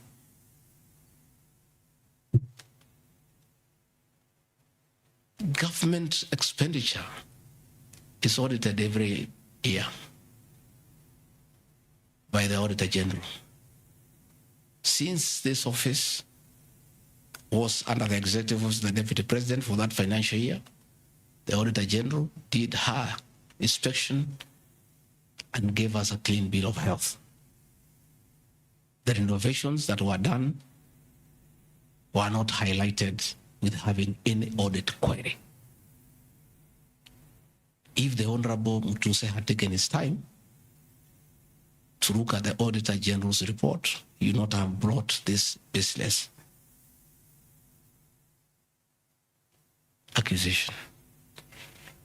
And even if there was an accusation, it should be directed to the accounting officer, who is the State House Controller, not me. I don't deal with procurement. I don't deal with financial management. I don't deal with anything to do with public finances. But since the matter has been raised, I have to answer to it. I have looked at the Auditor General's report, clean. I have looked at the contract, it's signed by the Controller of State House. As to the work, that I can attest, they did a very good job. And this residence has been dignified. The same with the residence in Mombasa. You know, the residence in Mombasa is where President William Ruto and his wife, Mama Rachel, were chased away, and the house allocated to the regional commissioner. And on assuming office, I took up the residence. It was in state of disrepair. Again, it was renovated. It's a good place. I normally go there when I go to Mombasa, and it makes a lot of sense, because before the renovation of that residence, anytime I went to Mombasa, I normally have a huge delegation of security people, hospitality, and all that goes with the office, not really me. The bills were very expensive.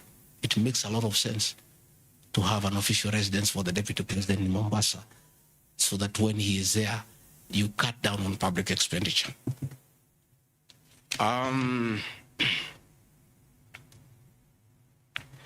Dubiously acquiring a substantial portion of sum of 100 million paid to Lusona Events Limited. Again, that's another ridiculous acquisition from the north. This is people who give services here for events. We have many meetings. You have come here for IBEC. There are tents put up here to the required standard. We have meetings here for development partners. This is a very busy residence. Most of you have been here. Again, I don't get involved in procurement. That is the work of the accounting officer and his team in public finance management. As to the person who does that work, I don't know he or she, and I have no business knowing who does the work. Those are things that are not in my purview. Again, the ridiculous accusations that money came to me, one would have to demonstrate how it came to me. Was it brought to me through my account, through cash? Who was there? What is the evidence? Again, it is just trying to throw mud at me. And I want to say that that accusation is baseless, and we believe we want to see the mover of the motion coming up with tangible evidence. Again, these accusations lack particularities and specifics. They are just generalized accusations. Again, we'll be challenging that again in court, because there is a ruling that grounds of impeachment must be well-grounded and must be particularized and specific. This is just an allegation. Where is the nexus between the supplier of events to this residence and the Deputy President, Rigathi Gachagua? There is no nexus. I don't know the person. I don't know the company. I'm not involved in the procurement. I don't even know how it is procured. All I do is I want events, and they are arranged, and I take part in those events.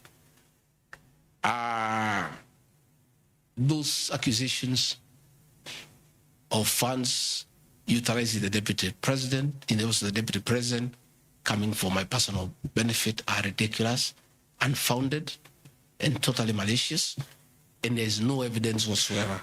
And I want you people of the press to also ask these people to give you the evidence. Don't just write headlines. Ask, where is the evidence? Where are the particulars? You know, you don't just allege, oh, this particular supplier, this money went to the Deputy President. Yes, fine, that is good. How? How did it go to the Deputy President? You must explain.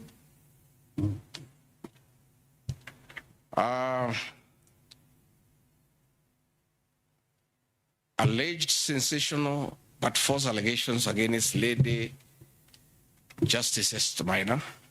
It is alleged that a special notice of motion at ground 4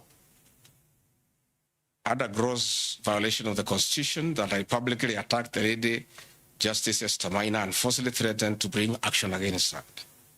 I did not threaten to bring any action against Justice Maina. I did bring action against her. I was just informing the public because I'm a public officer and I have freedom of speech. I have filed a petition before the Judicial Service Commission against Justice Esther Maina in issues I felt I did not get proper justice. So I did not threaten her. I did what the law says. If you are not happy with the conduct of a judge, you file a petition before the Judicial Service Commission, which I have done. Again, I don't want to delve before the matters because it is against sub judice. But that I have done, so I cannot be threatened. I cannot be said to threaten her. And again, I have a right as a leader, as a Kenyan, to say what I'm doing. And I did say publicly that I will bring a petition against her, and I have done it. And the evidence is there. You see it. We have filed a petition, and we are waiting for it to be concluded.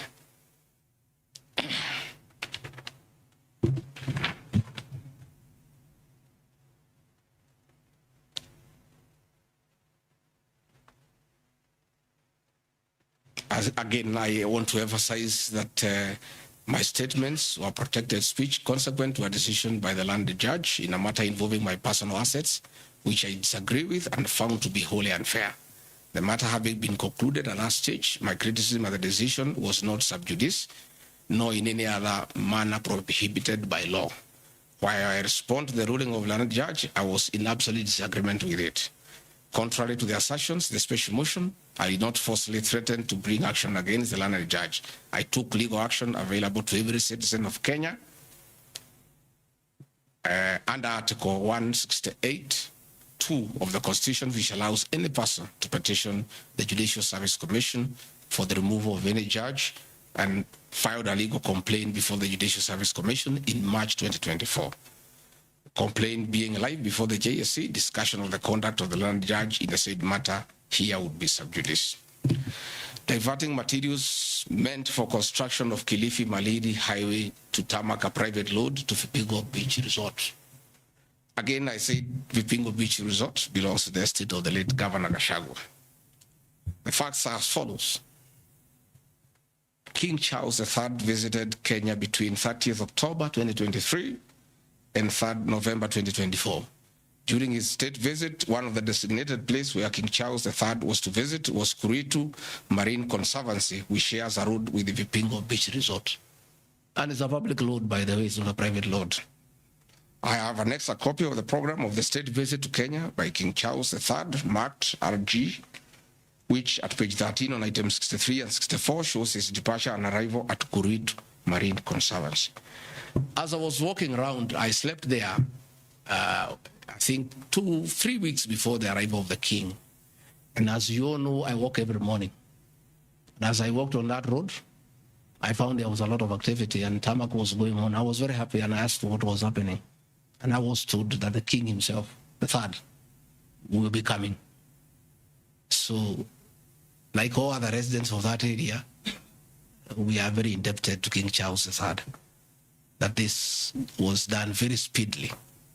Rigathi Gachagua never called anybody to do this road. In fact, I'm informed that this road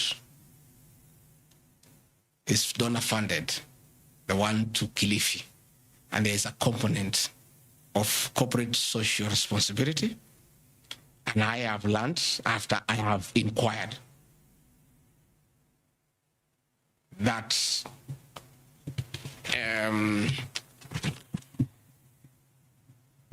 these people of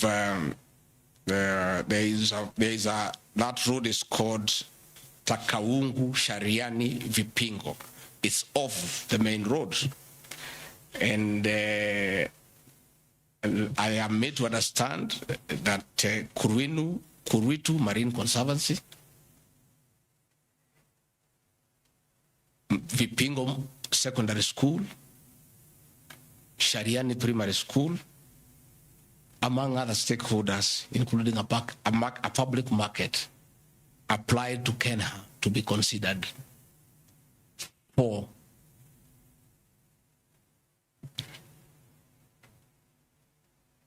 corporate social responsibility. And I think the issue of the king hastened that request. And that's why I said we are grateful to the king. Again, I invite evidence to show that I influenced that road. In any case, I would like to know the member of parliament for that area, how he will vote in this motion. He should be a very happy man. If Deputy President Rigathi Gachagua occasioned a tarmac road to be done in his constituency, he should vote for me. But I didn't. And when I went there, that Shariani market, people are very happy with that road because I walk there in the morning when I sleep there.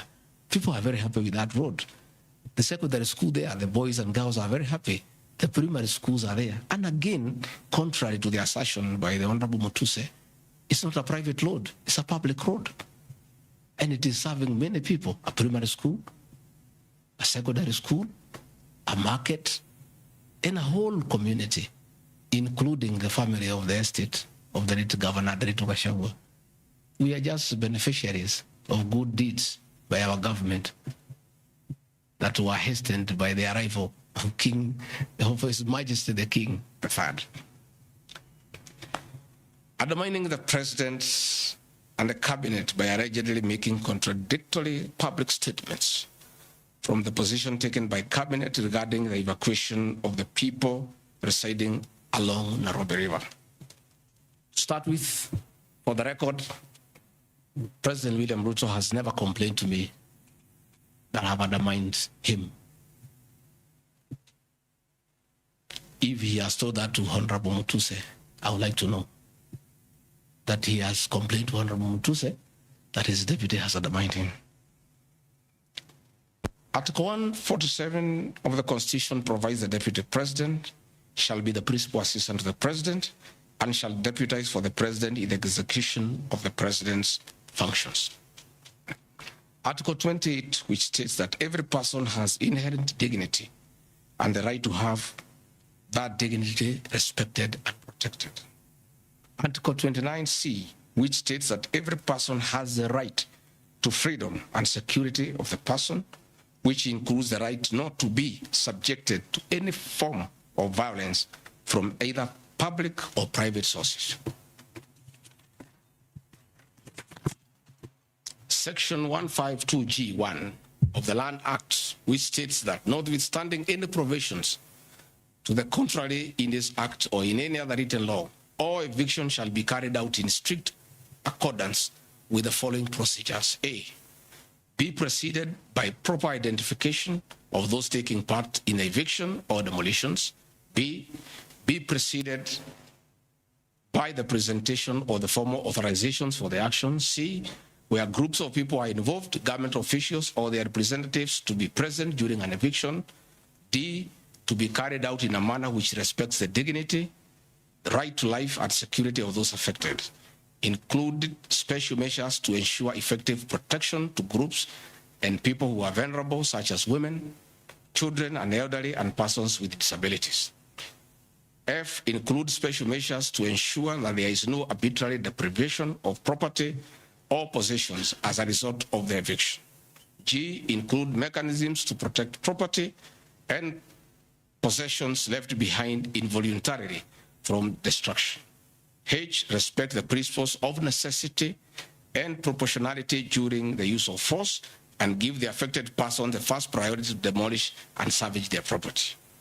Critically, our Constitution provides at Section 147(2) that first, the Deputy President shall perform the functions conferred by these constitutions and any other functions of the President as the President may assign. Pursuant to Article 3 of the Constitution, I, as well as every citizen of Kenya and state of public officers, have the obligation to respect, uphold, and defend the Constitution in performing any of my functions. The national values and principles of governance contained in Article 10 of the Constitution by those state organs, public officers, and all persons, including myself as the Deputy President, wherever we make or implement public policy decisions. In relation to this matter, these national values and principles include the rule of law, democracy, and participation of the people, human dignity, equity, social justice, inclusiveness, equality, human rights, non-discrimination, and protection of the marginalized. Adherence to these principles became extremely important when we, as state officers, are contemplating legal evacuation of citizens with a duty to avoid inhuman forced evictions that will be contrary to our Constitution and international law. While campaigning with the President, and subsequently when I was sworn in as Deputy President, you can remember, I promised as a key pillar to the Kenya Kwanza government that there will be no forced and unlawful evictions, and that all evictions shall be human and entail legal compensation. You remember my inauguration speech. I said never again shall this administration carry out inhuman evictions in a brutal manner as was done in the previous administration. I and my office of the Deputy President have undertaken extensive engagement with all parties in regard to the cabinet decision on eviction, which I fully support, including the Nairobi River, which is an entity under the ODP and County Government of Nairobi. Adherence to these principles become extremely important when we as state officers are contemplating legal evacuation of citizens with a duty to avoid inhuman forced evictions that would be contrary to our Constitution and international law. Guideline number 6 of the United Nations General Assembly, guidelines for the implementation of the rights to adequate housing, prohibits forced evictions, and the state should ensure that any eviction under domestic law are fully compliant with international law. The guidelines further require meaningful engagement with communities to ensure that the rights of residents are implemented cooperatively without the need for eviction procedures or police enforcement. I have supported the implementation of cabinet directives on the eviction, safe for the fact that on being informed that each person residing at the Nairobi River was being evicted and paid only 10,000 shillings, which I and many other Kenyans felt inadequate compensation for eviction. I insisted that the government should abide by constitutional dictates and international norms while implementing any cabinet decision, including eviction, and maintain the dignity of citizens of Kenya facing evictions. My statements did not and cannot be construed to undermining the president, because the president, like me, sought to defend the very Constitution. I hope I'm very clear. Am I clear? I cannot, I will not oversee, supervise, forced, brutal eviction against the people of Kenya. That I will not, and I can't. President William Ruto and I on the campaign trail gave a solemn undertaking to the people of Kenya that under our administration, that will never happen. So when I was asked to oversee brutal, inhuman eviction against innocent people without notice, without compensation, without due regard to what the Constitution says, I found it very, very difficult. And I rescued myself and allowed the CS for Interior, the Head of Public Service, the PS for Internal Security to proceed. If that is the reason why Rigathi Gachagua should be impeached as Deputy President of the Republic of Kenya and sent home for refusing to undermine the Constitution, for saying no to brutal and inhuman eviction of poor Kenyans, let it be. Undermining devolution by allegedly holding a meeting in Nairobi. Good people, I'm sure you are as embarrassed as I am. That a deputy president holding a public meeting to talk to the people of Kenya is undermining devolution. To start with, Deputy President Rigathi Gachagua, in the duties spelled out by the President under Executive Order number 1 of 2023, he has the duties to coordinate intergovernmental relations. I work with the governors. This is the home of devolution. I hold meetings with the governors every day. I chair IBEC. I cannot be accused. And I need evidence tabled that I undermine devolution. The motion alleges that on 29 September 2024, I unlawfully interfered with the running of the Nairobi City Council government by holding a public rally where I allegedly incited citizens against law directives of the county government on planning and relocation of markets. This is my response. It is not true that I incited citizens against the law directives of the county government as alleged. I wish to clarify and point out that when I held the public rally, I merely requested the governor of Nairobi County to speak and listen to grievances which were being raised by the market traders. Videos will be produced tomorrow in the National Assembly. I, Rigathi Gachagua, asking Governor Sakaja to take time to listen to the people and listen to their grievances. The traders had sought me out to intervene and request the governor on their behalf to dialogue with them and seek a solution to their grievances with regard to the relocation of markets. Had the governor listened to these traders, they would have had no business coming looking for me. All I was saying is listen to the people. Before you relocate them, have public participation. Most of those traders have lived in Wakulima market for 40 years.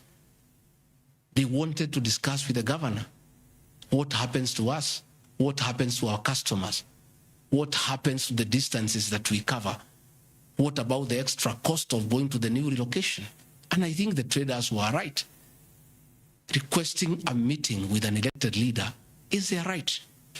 And when they requested me to go and meet them, because they were desperate and they needed somebody to hear to them, I did go and speak to them. Again,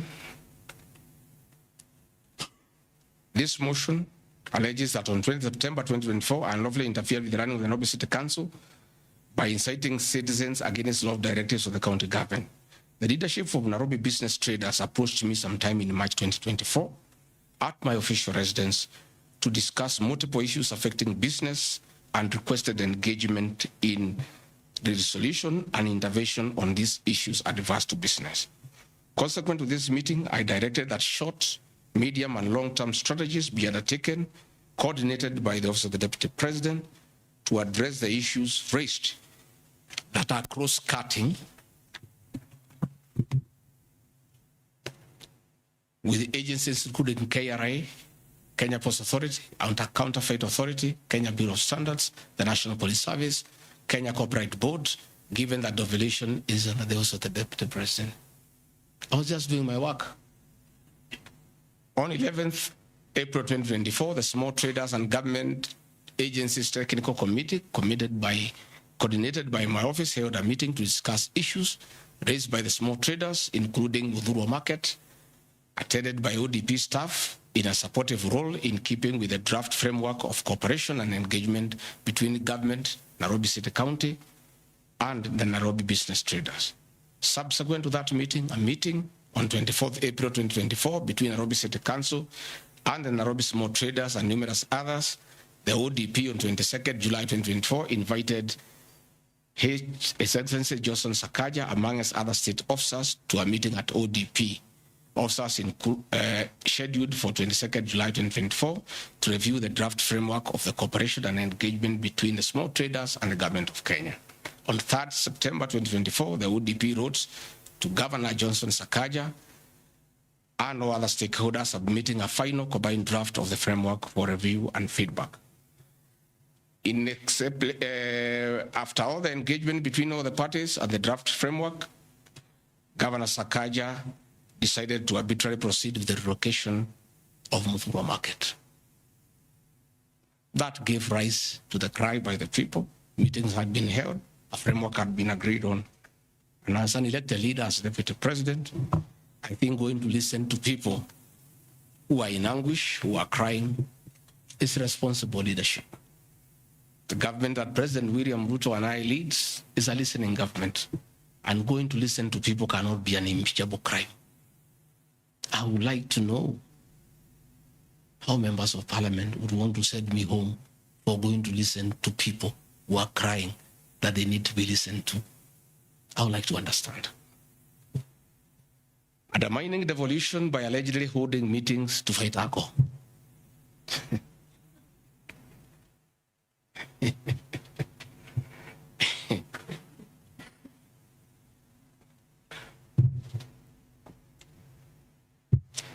I think tomorrow will be the greatest circus. Or do I call it the theater of the absurd? That Deputy President Rigathi Gachagua, undertaking duties assigned to him by the President to fight illicit brews and drugs across the country, should be impeached because by doing so, he's interfering with the devolution. I held meetings in Nyeri, attended by Governor Kahiga, Governor Waiguru, Governor Irogo Kangata, Governor Wamatangi, Governor Kiari Badilisha. I held a meeting in Chuka, attended by governors of Embu, of Tharaka Nithi, of Meru. I attended a meeting in Mombasa, attended by governors of Kwale, a representative of the governor of Mombasa, the governor of Taita Taveta, a representative of the governor of Lamu, to discuss. I held a meeting in Nakuru, nearly with all governors present, and all of us jointly, under my chairmanship, the Ministry of Interior and Governors, we agreed on how to tackle the menace of illicit brews. And we have a good story to tell. Out of those efforts, our young men who are sleeping in trenches are back home. Women are very happy. Their husbands are back home and they are bringing food. In fact, some children have been born. Some have even been nicknamed refugee because of the effort that I have put in fighting illicit brews. I think the people of Kenya would be shocked to hear tonight that one of the accusations against their deputy president and why he should go home is because he led the battle to fight illicit brews and drugs that has caused havoc among our young people. Please,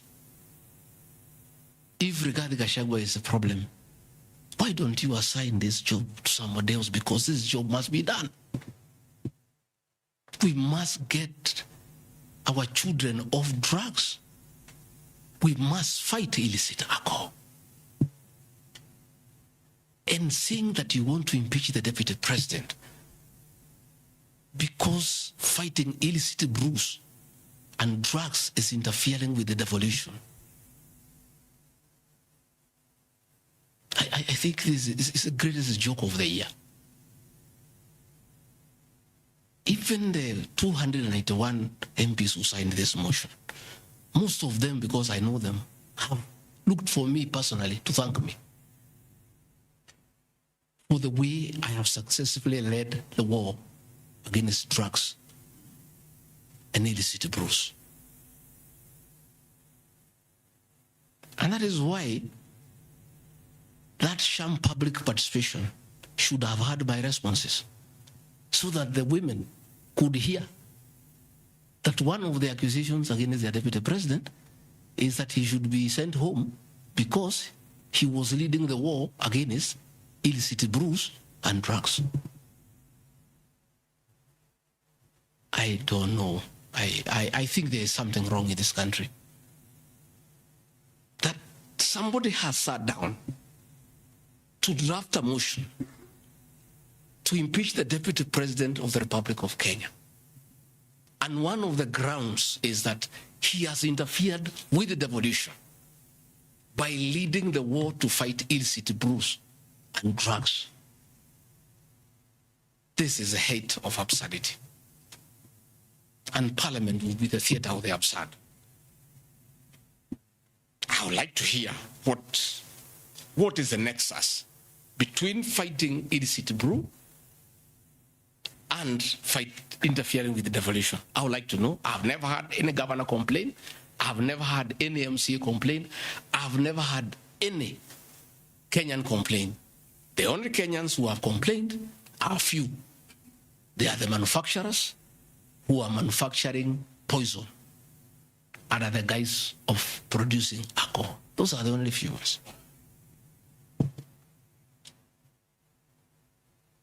I beg the National Assembly and the Senate, most of the National Assembly, to save face, to consider striking this ground before the motion tomorrow, because it sounds ridiculous to the people of Kenya. Again, if Deputy President Rigathi Gachagua has to be sent home for fighting drugs and illicit alcohol, so be it. Sensational statements against the National Intelligence Service and its Director General and other officers. My response. In relation to this allegation, I wish to state that the National Intelligence Service holds a very critical role in ensuring the safety and security of our country. They are responsible for gathering intelligence and share it with all our law enforcement agencies to ensure that the country is safe at all times. Consequently, when the country was caught flat-footed with regard to the scope and extent of the public's dissatisfaction with the Finance Bill 2024, which degenerated in the Gen Z protests, it pointed to the failure of the National Intelligence Service in carrying out its mandate. I am persuaded that the National Intelligence Service ought to have known beforehand that the public was completely opposed to the finance bill, and they ought to have briefed the president before the protests began, as this would have caused a change of tact by government regarding the proposed bill, and protests which culminated in the loss of innocent lives and destruction of property could have been avoided. Hence, I express my opinion, as this is in my public media briefing in Mombasa, and my utterances were not any different from what happens to other countries when there is lapse or failure by the intelligence agencies. Many of you will recall that after September 11th terrorist attack in the US intelligence agencies were massively criticized, and inquiry was even opened to investigate why the intelligence agency was not able to detect and thwart the terror attack. Under the Constitution of Kenya, the government agencies are supposed to be accountable to the Kenyan people, including the National Intelligence Service, and calling them out when there is a dereliction of duty does not amount to undermining them. In any case, the Director General of NIS is not above the law. He is a public officer. Just like the President, the Deputy President, Cabinet Ministers, he too is subject to criticism like any other public officer. In fact, I'll have videos. President William Ruto, as Deputy President, at one time criticized the then Director General of the National Intelligence Service. In another video, he heavily criticized the then Inspector General of Police for underperformance. I have learned from my boss how this job is done. It's clear. It's done. I mean, nobody, the president is criticized daily. The deputy president is criticized daily. And we take no offense. The Director General of the National Intelligence Service is not above the law. He is a public officer. He is accountable to the people of Kenya. And when one feels he has underperformed, he'll be called out. Because that is the nature of the Kenyan state. And this I learned from my boss when he was deputy president. Again, there was an issue. The president and I committed ourselves publicly that never again in our administration shall ever we allow abductions and extrajudicial killings. Despite the police keeping on misleading the president to say that there are no abductions, you all know, you have evidence on video that they have happened. That is what I commented, and I said it is wrong. And because I'm a truthful person, I'll see what is wrong when it happens. Despite the fact that I am compelled by the principle of collective responsibility to be part and parcel of every decision made by government, that I'll continue to do so, but only those decisions that are constitutional and within the rule of law. Abductions and judicial killings are unconstitutional. I will never support them.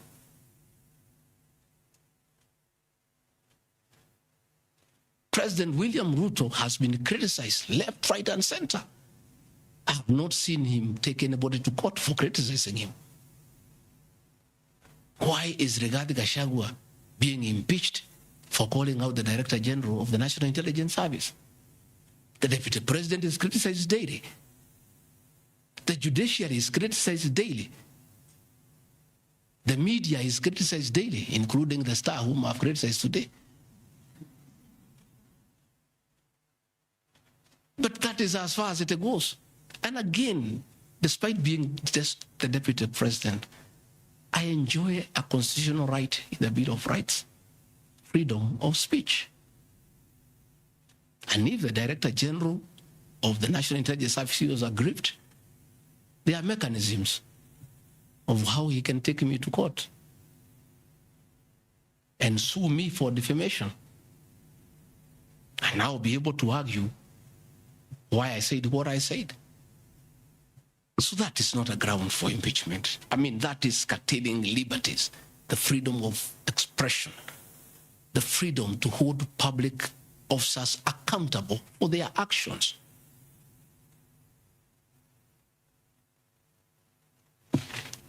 And I want to say finally,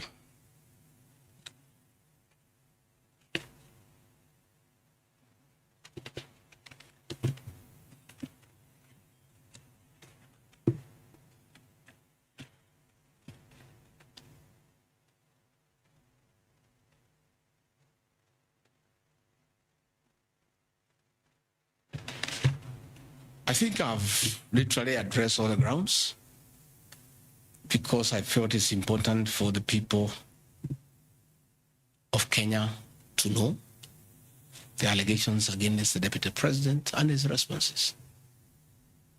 And as you have heard, though you are not judges and you are not advocates, there is nothing here that violates the Constitution.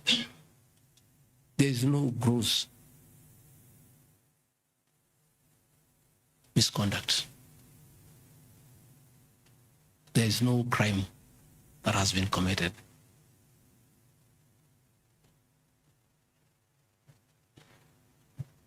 I'm innocent on all these charges, and I want to clarify my apology yesterday to the President did not in any way imply that I'm guilty of these charges. I'm not. This I'm not. My statement was that if there is something I've done to the President that I don't know, that probably has upset him, I ask for his forgiveness. But that was in no way an admission of this ridiculous allegations meant to overturn the will of the people. Finally, in conclusion, I want to say that overturning the will of the people is not a joke. It calls for very serious violation of the Constitution. None of these issues here meets the threshold. We'll go to Bunge tomorrow. I'll be there at 5 for 2 hours, and I'll put my case. In the unfortunate event it proceeds to the Senate, I'll be there again to prove my innocence by way of evidence.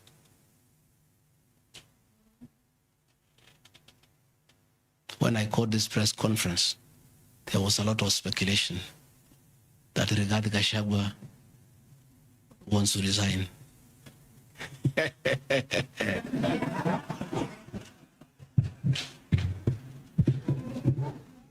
This is a man elected by 7.2 million Kenyans. How dare you suggest to him that he can do so without public participation?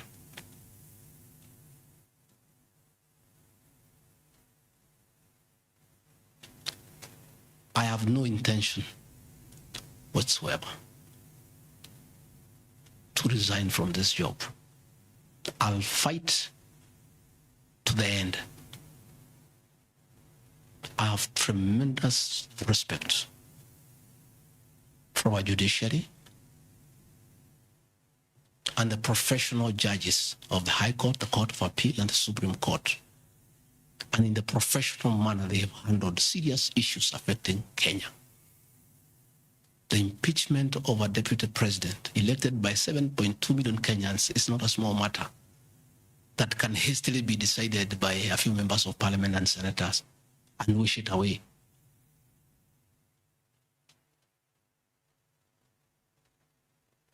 I'll submit myself to independent institutions to get justice. And I'm sure, I have no doubt in my mind that I'll get justice. And this impeachment will be thrown out.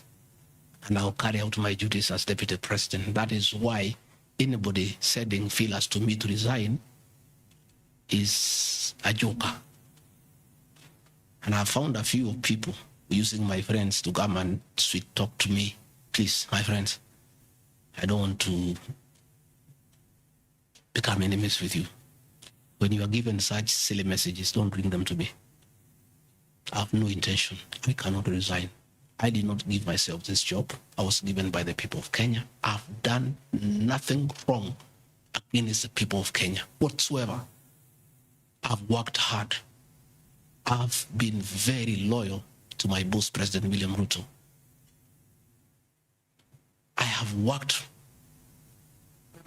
hard every day.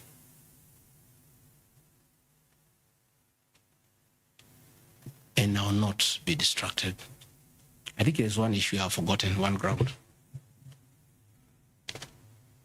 The issue of the shareholding, isn't it? Even you guys can remind me if there's one issue that I have not dealt with.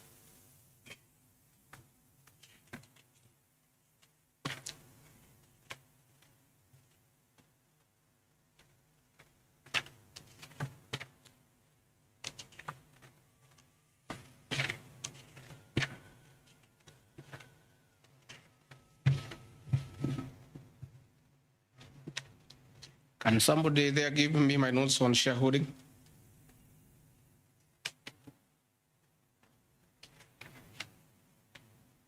Yeah, I have them here. That's okay. Yeah, this is an important one. There are several. I had not. There are a few silly ones. There's one that.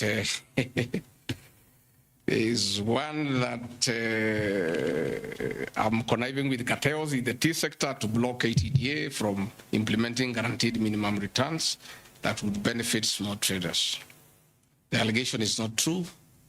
No evidence whatsoever has been adduced to substantiate this claim.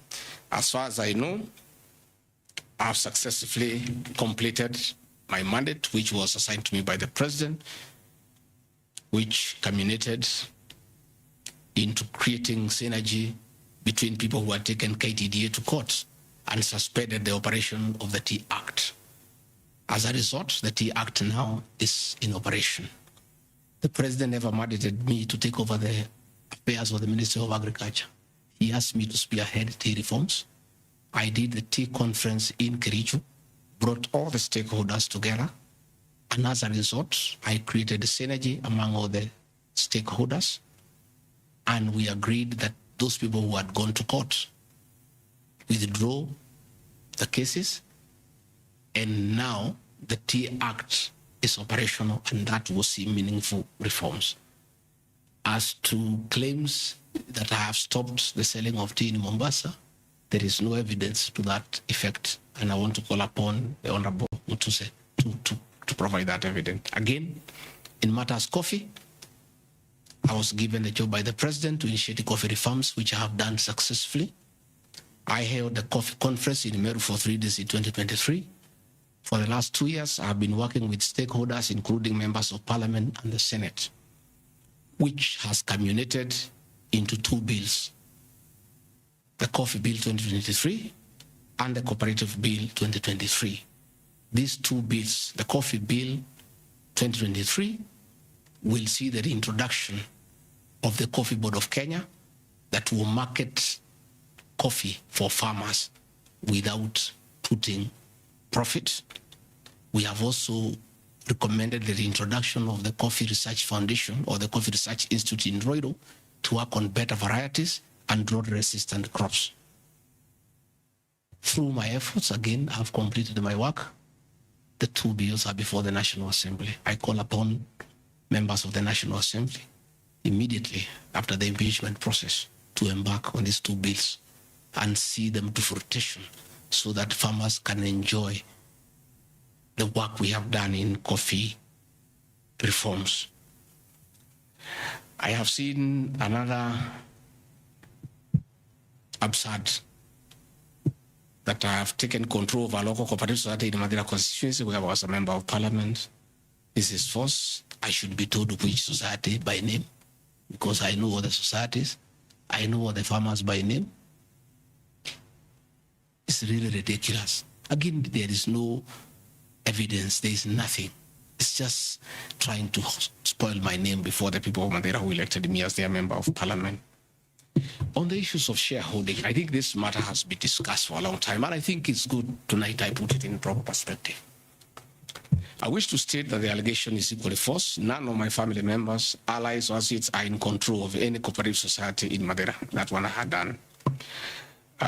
In shareholding by virtue of the provisions of the 3rd schedule of the Political Parties Act, the constituent parties of Kenya Kwanza Coalition entered into various agreements which were deposited with the Speaker of the National Assembly and the Speaker of the Senate for purposes of Article 108 of the Constitution of Kenya.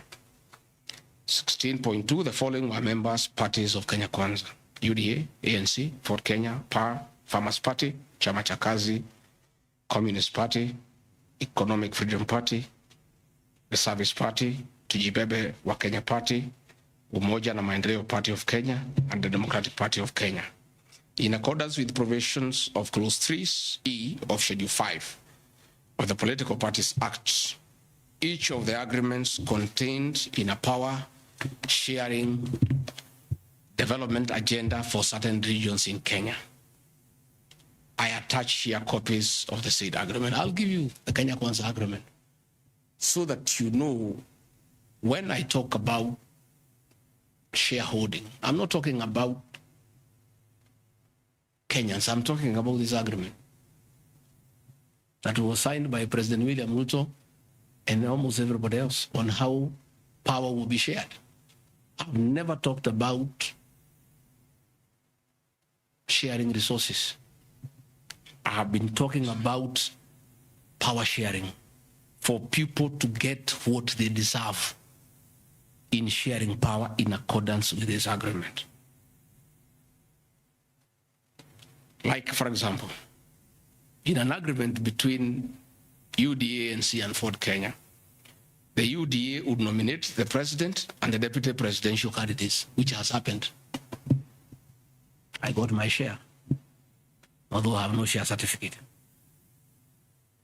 The president would guarantee the stature, dignity, financial, and operational autonomy of those of the deputy president. It's in the agreement. The office of the deputy president will be allowed specific duties identified at Article 21 of the agreement. ANC will be allocated a position of prime cabinet secretary to be established within 14 days. It was given to Musalia. The office of the deputy president, Ford Kenya will be allocated the position of the Speaker of the National Assembly, which was given to Moses Wetangula. In accord with Article 2.1 of the Power Sharing Agreement, ANC and Ford Kenya would have a 30% share of national government possessions. So, the Honorable Musalia Mudavadi, the Honorable Wetangula, and the people of Western, please don't condemn Rigathi Gachagua. The agreement is here, defining your share in the government. It is not me. I did not sign this document. It was signed by Musalia, Wetangula, and President William Ruto. So when I say about this share thing in terms of positions, I've never talked about resources, about development. Although it is also here, is that regions bargained with the president for shares. Musalia Mudavadi and Moses Wetangula bargained for 30% of shares within the Kenya Kwanza government. Although they were also supposed to give us 70% of the vote, which they did not. Nevertheless, since they gave a certain vote, they are still entitled to some share, one way or another. So it is not Rigathi Gachagua who said that a government is like a company. It is the agreement of the Kenya Kwanza, which I'll be tabling in the National Assembly. It is not me. It went ahead to say it. They said ANC and Ford Kenya would have 30% share of national government positions. That is cabinet secretaries, principal secretaries, high commissioners, ambassadors, diplomatic and consular representatives, chairpersons of state corporations, directors of state corporations, chairpersons and commissions of constitutional commissions, provided the 30% share is to be shared equally between the ANC and Ford Kenya. Sasa mimi nikiambia watu wafuate share yao, makosa yangu ni gani? Iko hapa. I did not sign. They went ahead. Musalia Mudavadi and Wetangula. And they must follow these things. Because I will not follow for them because I was not party to the Western agreement. The agreements were with regions. So when people say I'm dividing regions, I'm simply following the Kenya Kwanza agreement of the way it was debated. They went ahead and said, Article 22 of sharing agreements set out a list of priority projects which Kenya Kwanza would endeavor to fulfill in the ANC and Ford Kenya strongholds of Western Kenya between 2022 to 2027 on a priority basis. Musalia Mudavadi and Wetangula signed a package for Western Kenya. I've never had anybody call them tribalists, but they signed an agreement demanding for Western Kenya. They demanded, and it was agreed it will be done. Completion of all incomplete or stored bitumen roads. Construction of an extra 1,000 kilometers of bitumen in Western Kenya. Revival and modernization of sugar factories in Western Kenya. Establishment of new industries identified in Article 22 of the agreement.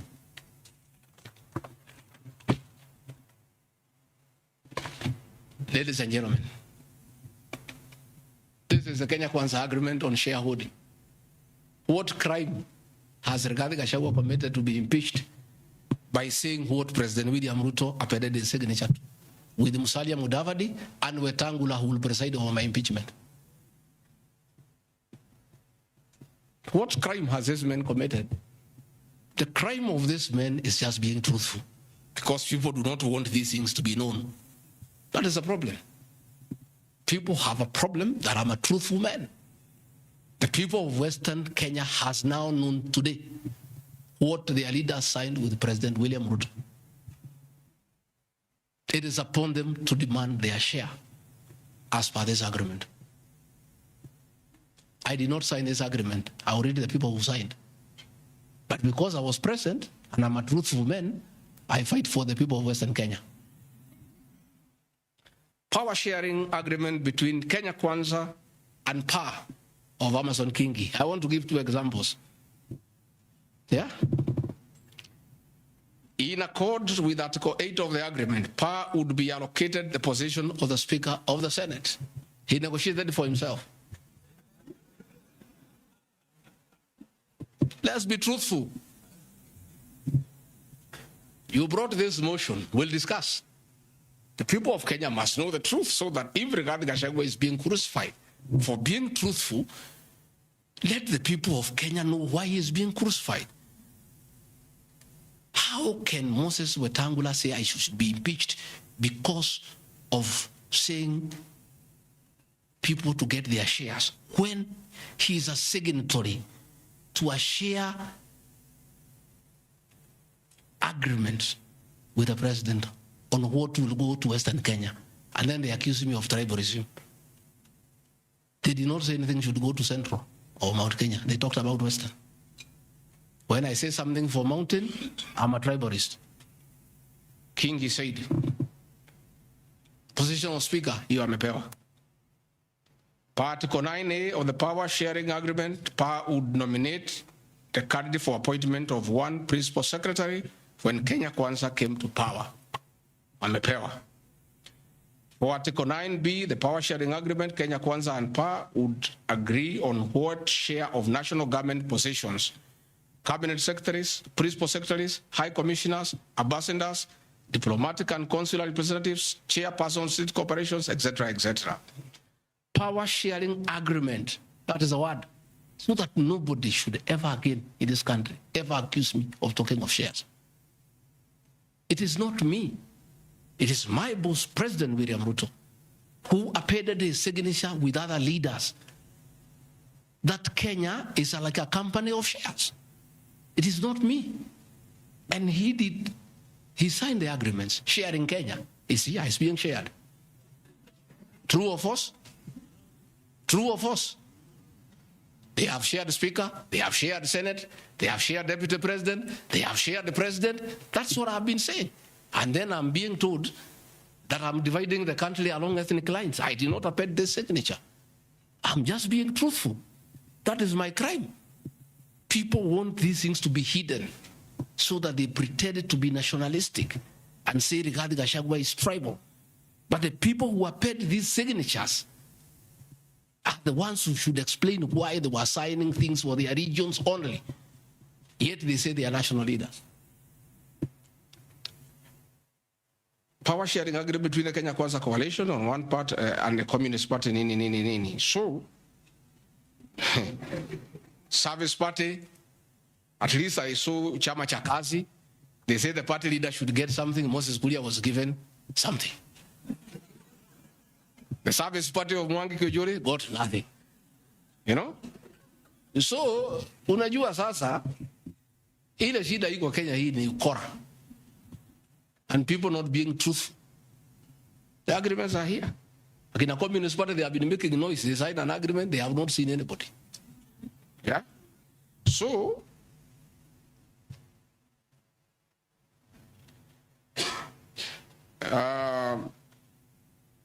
my speeches on the shareholder issue are informed by their aforesaid power sharing covenants, which are founded on law and lessons learned from the well-known disputed 202 NAC power sharing agreement. Further power sharing agreements are a feature of government formation in all democracies in the world that provide the formation of coalitions. My pronouncements on the issue, properly understood, are not only anchored in law, but entirely harmless and incapable of being construed as a basis for ethnic animosity, a danger to national cohesion, or a threat to national unity. On the contrary, coalition building has been one of the most important innovations since the disputed 2007 elections in ensuring stability, equitable sharing of political power, national cohesion, and fostering of national unity. Indeed, Kenya Kwanza's main opponent in the 2022 general election, Azimio la Umoja, One Kenya Coalition Party, was a political party consisting of 25 or so political parties who also executed a power sharing agreement as required by Schedule 3 of political parties. However, notwithstanding of the said power sharing agreements, upon election as the Deputy President of Kenya, I went out of my way, as required by the Constitution of Kenya, to serve all Kenyans regardless of their political preferences during the election or ethnic origin. I'll produce videos on all those things. Again, my decision to embrace a broad-based government following the decision of the cabinet after the Gen Z protest is that I support coalition building. And even when the Honorable Right Odinga came, he got some shares. True or false? I mean, surely, why is Rigathi Gachagua being vilified by just being truthful? You know, it's good to be truthful. I have heard that my saying we observe this agreement is a threat to national unity. I have never been caught by the National Cohesion and Integration Committee to tell me that I have said something that can create ethnic disharmony. On the issues of one man, one vote, one shilling, I am told again that it can create tribal hatred. How? The one man, one vote, one shilling is not a formula for Mount Kenya region. Far from it. The one man, one vote, one shilling talks about equity. The gist of that formula is that all Kenyans should be treated equally. If we are giving bursary to the children of Kenya, let us agree how many children we have. If there are 30 million and we have 100 million, we divide equally and distribute to every constituency to those children. If a hospital takes care of 1,000 patients, we decide based on population what is the size of the hospital to be constructed in Roiro, where there are 800,000 people. If one borehole serves 500 people, do you construct one borehole in an area where there are 10,000 people? You need to construct more boreholes. That's all. And these populations are everywhere in Western Kenya, in Kisii, in Rift Valley. The high numbers are not just in the Mount Kenya region. This is a formula, in my view, that is good for everybody. Again, it is not a law because I pronounce myself. It's just an opinion. And in our democracy, I think it's only fair to allow people to have freedom of speech and to be entitled to an opinion. There are those who talk one man, one vote, 1 kilometer, and it is their right.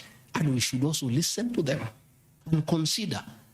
And all those opinions can be harnessed and people can agree which is the best formula to take care of the people of Kenya.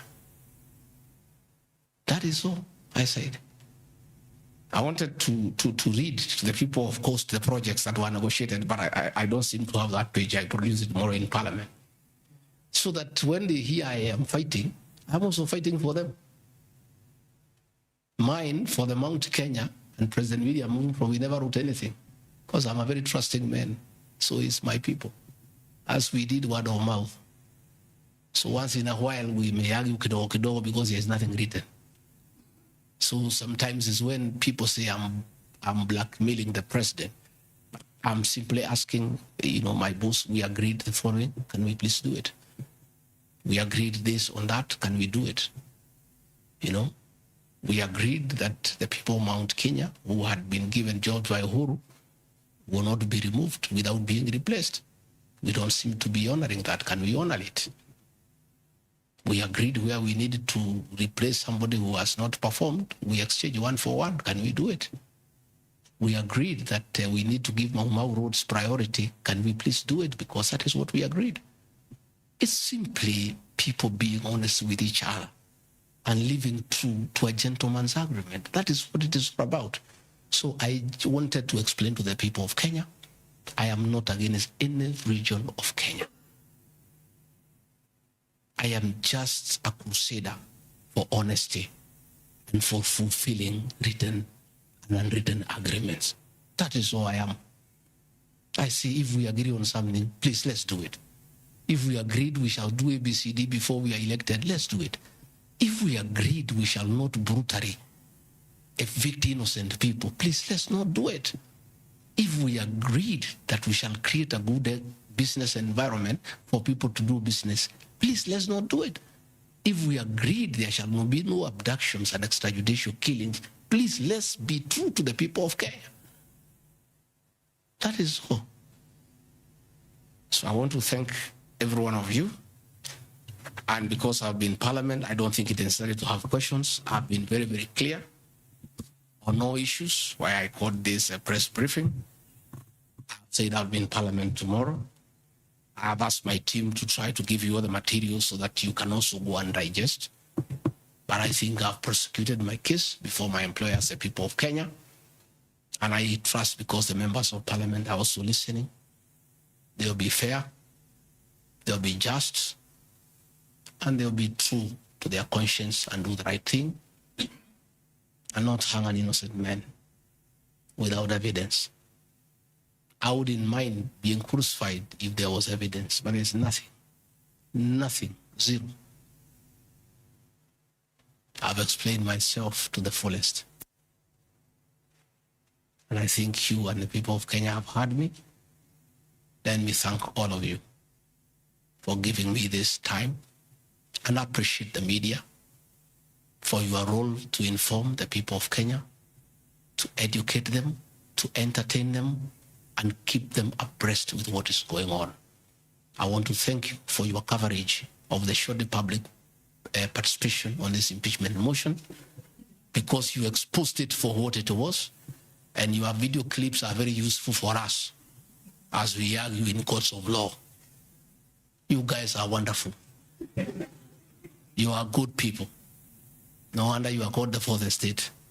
I don't know where we would go in this country without you. We would have so much impunity.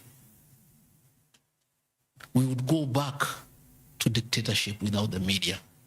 I want to encourage you to continue to be the watchdog on behalf of the people of Kenya, to protect the Constitution with zeal, to uphold the rule of law, and to call out impunity and corruption. And I want to say, after this impeachment, I want the members of Parliament now to focus on the corruption scandals around our country. The Adani scandal, the issues in public health sector, the glaring theft of public resources. That is what Parliament should consider and take time. And that is what the people of Kenya want. And I really want to thank the media for being a very responsible watchdog on behalf of the people of Kenya. Please continue writing. Where Rigathi Gachagua has gone wrong, please write. But always accord me the right of reply. Don't condemn me unheard. And I want to thank you tonight, because you have really written accusations against me. But I am also to blame because I never called you, isn't it? Now that I have called you, I want you to request you. Every accusation, put my answer. Is that not fair?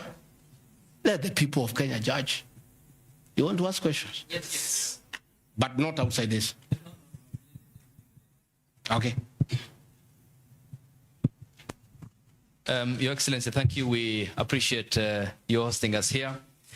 You have said a lot in the last more than nearly 2 hours, so I'll be very brief in relation to what you said. My colleague Sam Gituk hosted you here on the 20th of September, and you said a motion of such magnitude cannot head to Parliament without the sanctioning of the party at the parliamentary group level and without the go-ahead or the green lighting by the President. Has President William Ruto in effect sanctioned that motion now that it's in Parliament? Second, this is in relation to your statement on the 4th of January this year regarding High Court Judge Honorable Esther Maina you have mentioned. You said you accused her of corruption, and you said you'll file a petition, but we never saw you there. You nonetheless said that you have filed a petition. Can you tell the Kenyan people when you have filed that petition? Maybe you can note. This one the same because, Your Excellency, you and President William Ruto hold the ultimate office that must provide answers for the Kenyan people. You therefore are open to accountability, scrutiny, and questions. When you took your oath of office, you told the Kenyan people that the country has empty coffers, that you inherited empty coffers. However, your statement is contrary to what the Kenya National Bureau of Statistics says, that at the time when you assumed office, the country had at its disposal 3.02 trillion Kenya shillings, includes revenue plus appropriations in aid. Why, Mr. Deputy President, did you make such a misleading statement in front of the Kenyan people and the world? Regarding your shareholding question, I'm sorry to hold you to account, Mr. Deputy President, that the context in which you have provided the agreement between the parties, the Kenya Kwanza parties, and your defense is different. This is what we said in Kericho County, that this government on February 2023, this government is a company, you told the people, that has its shares. There are owners who have the majority of shares and those who just have a few, while others do not have any. You invested in this government, you told the people of Kericho County, so you must reap. You sowed, you tilted, you tilled, you put manure and irrigated. Now it's your time to reap. Some few months later, the High Court quashed the appointment of more than 1,406 KRA officials. And the judgment? 700 of those officials were either from the Kalenjin or the Kikuyu community. How much of a responsibility will you take, being part of the presidency, of such gross locking out of Kenyans who qualify, who are competent, who merit, yet half of those appointments went to only 2 communities? That's enough. Thank you. One, the issue of Justice Minor is sub judice. I don't want to discuss it because it's a matter before court, but I'll be able to give you the date when we file so that you can follow the petition. As to the issues that this motion cannot find its way to the Assembly without the President nod, that is true. It can't. It has its nod. As to the issue of shareholding, again, this is a matter that I'll be prosecuting. By answering your question, I'll delve into the merits and the demerits of the argument that will come up. But I also want to remind you that I did not say that it's a company. I said like a company. Like. You look at the clip, it's there. Like, I gave an example. And a company has shareholders. I've just read to you, there's 30% here for somebody. That's what I was saying. I was just being truthful without removing the argument. Again, I am not responsible for making appointments in Kenya. I don't make any appointments. Deputy President does not appoint anybody. You know, the appointing authority. Ladies and gentlemen, because my lawyers tell me we don't want to delve into the merits and the demerits of the presentation that I've made. Yes, Karanja.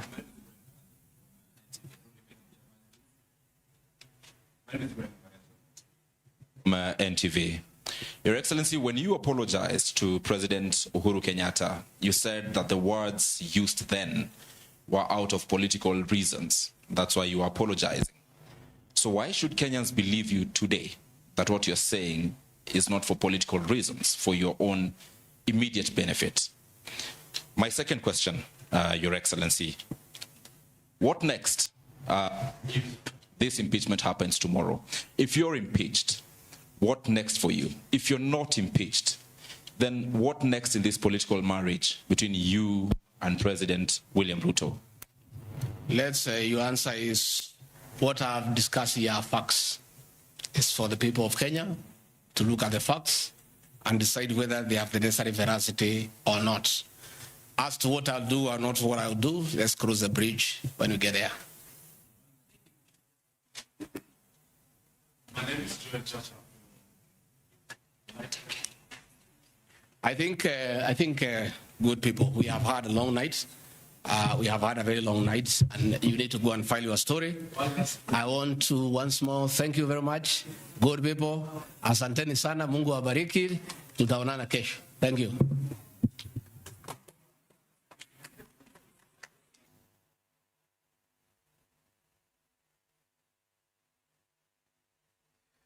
For the last 2 hours and 13 minutes, the second-in-command Deputy President Geoffrey Rigathi Gachagua has enumerated his defense to the Republic through national television. Tonight, we focus on that looming impeachment debate. Good evening and welcome to this edition of the Daily Report. I am George Maringa. On sign language interpretation is Rhoda Nyamai. Tonight, we have an esteemed panel. We shall be hosting first Kasmil Makaure, an activist, regarding the conversation, is he a sellout? And also later tonight, we speak to Frederick Okango, Secretary Political Affairs of KANU, as well as Professor Herman Manyora. He is a political analyst, as well as Geoffrey Ruku, the Member of Parliament from Mbeere North. A comprehensive bulletin we have for you tonight, covering this in the best way only we can. But first, the highlights. For the highlights, we shall be taking a commercial break, but when we come back, we have that comprehensive bulletin and conversations coming right here on TV47, the home of untold stories. Keep your feedback coming.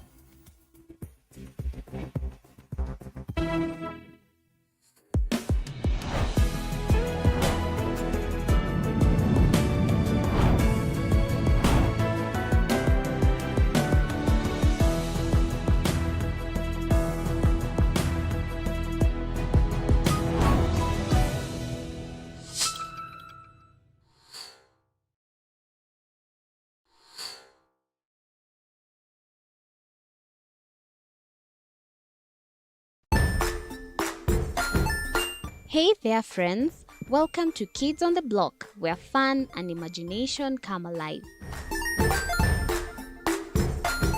We dive into magical world filled with exciting adventures and awesome friends. What position were you in? I was number 2. What position were you? Number 1. He decided to cross the bridge by his house and look for food on the other side. We're going to do half cup of chocolate chips, and the other one, we're going to do half cup of the blueberries. So, grab your imagination hats and get ready to explore with us. Join us every Saturday at 9 a.m. for new friends, amazing stories, and tons of laughter.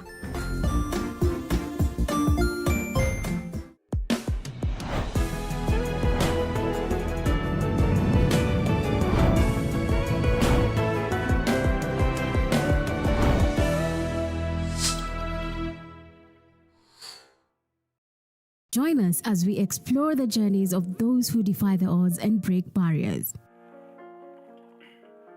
We dive deep into the stories of triumph. Sometimes when parenting a child with a special need or whatever disability, family life becomes a bit complicated and you may end up raising the child on your own. Here, we inspire. I have a farm which one we showcase with other dyslexic youths and autism, how to farm. Motivate. It's never easy, but what we do, the best thing is to work with another parent who has an elder child than yours. And break through the barriers one story at a time. Push your boundaries beyond the limit. Saturdays at 8 p.m.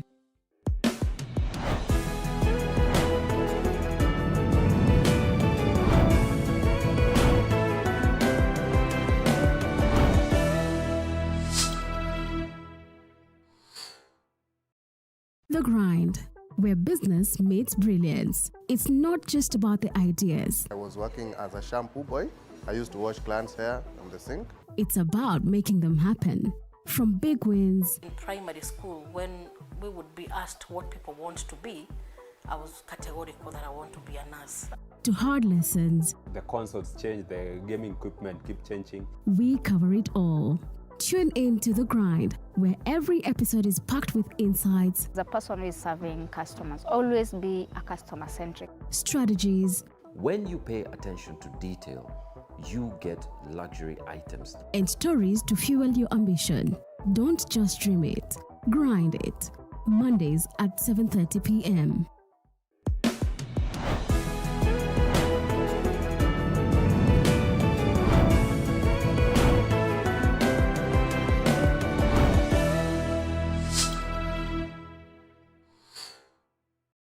Jiunge nasi tunapoangazia safari za viongozi bora.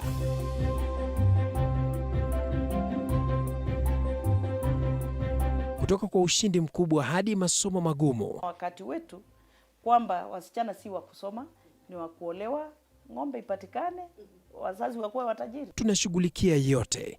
I wish I were a better investor. My parents taught me how to look for things for myself. Tazama Mfahamu Kiongozi, ambapo kila kipindi kimejaa maarifa, mikakati na hadithi za kukuza azma yako. For me to succeed, I have to fight. Kila Alhamisi saa 1:30.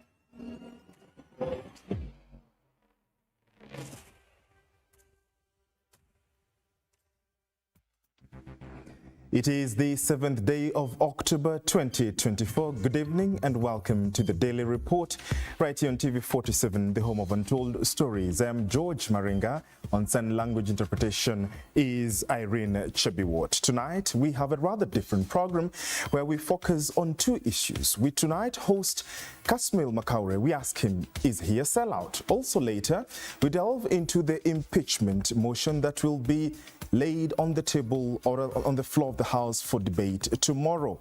We speak to Frederick Okango, Secretary Political Affairs at KANU, as well as Professor Herman Manyora, a political analyst, and the Honorable Geoffrey Ruku, Member of Parliament for Mbeere North. A jam-packed session we have for you tonight. But first, here's a glimpse of what is making headlines tonight.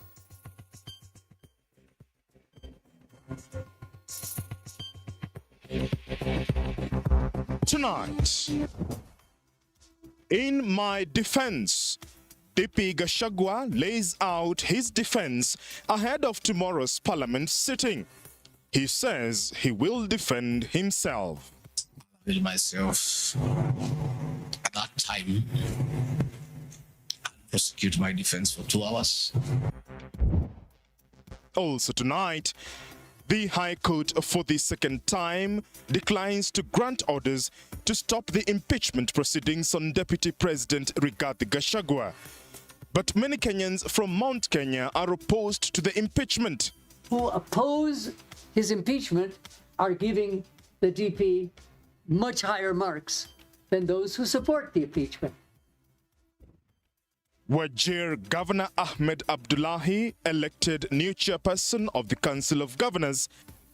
And most importantly, ensure that the council will, one, continue advocating for increased funding to counties. Nyeri counterpart Mutahi Kahiga has been elected vice chair. Government assures hospitals Social Health Authority claims will be paid.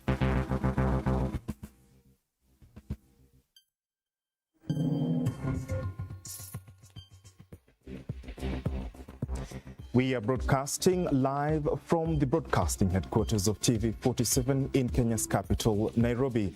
On the socials, you can find us at TV47 News or at George Maringa _ Use the hashtag Daily Report. Our SMS line as well as our WhatsApp numbers will be on your screens shortly. Keep your feedback coming.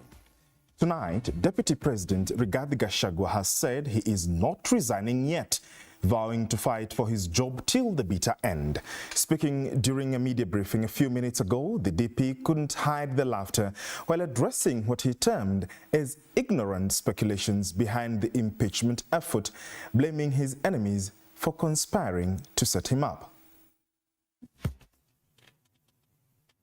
When I called this press conference, there was a lot of speculation that Rigathi Gachagua wants to resign.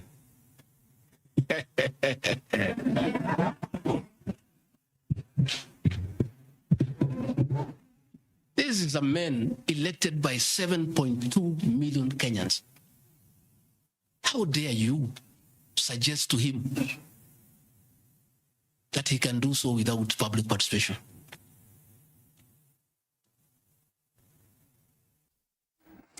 Deputy President Rigathi Gachagua has confirmed that he will appear before the National Assembly tomorrow to defend himself against allegations made by Kibwezi West MP Mwengi Mutuse.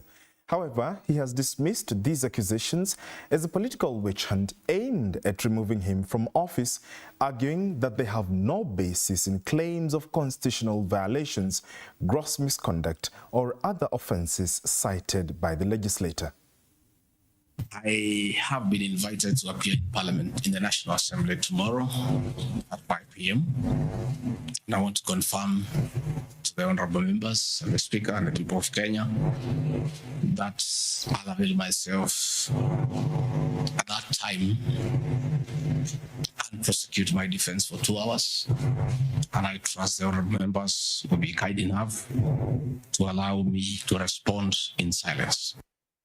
Still on that, Deputy President Rigathi Gachagua has taken issues with Kitui West Member of Parliament Mwengi Mutuse, condemning the involvement of his late brother Nyeri's first governor Rigathi Gachagua's estate in the impeachment motion against him. Gachagua, seemingly furious that Mutuse, the proposer of the motion, mentioned properties of the late Nyeri governor as proceeds of crime in his ouster motion. Derito died on February 24, 2017 at Royal Marsden Hospital, Chelsea in London, United Kingdom. Rigathi Gachagua was the governor of Nyeri and died in London on the 24th of February 2017, and yours truly, Rigathi Gachagua, was by his bedside. Prior to his death, 3 or 4 weeks before, in privacy, he wrote his will and appointed Rigathi Gachagua as an executor of that will, jointly with Mwai Madenge, his close-time buddy, who is a quantity surveyor, and celebrated lawyer Njoroge Regeru. The 3 of us were tasked to manage his estate. In the will, you'll be given a copy. He did put his properties and assets and cash and anything that he owned in this world. And among the things that he did put was the Olive Garden Hotel, Fingo Beach Resort, the Queen's Gate apartment, and Langata high-rise flats. It is these 4 properties that the Honorable Mutuse alleges in the National Assembly that Rigathi Gachagua has acquired them after becoming Deputy President in 2022 when Rigathi Gachagua died in 2017. It is the most embarrassing allegation a member of Parliament can table before the National Assembly. Those properties were constructed and were in operation when the Rigathi Gachagua was alive.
Hey there friends, welcome to Kids on the Block, where fun and imagination come alive.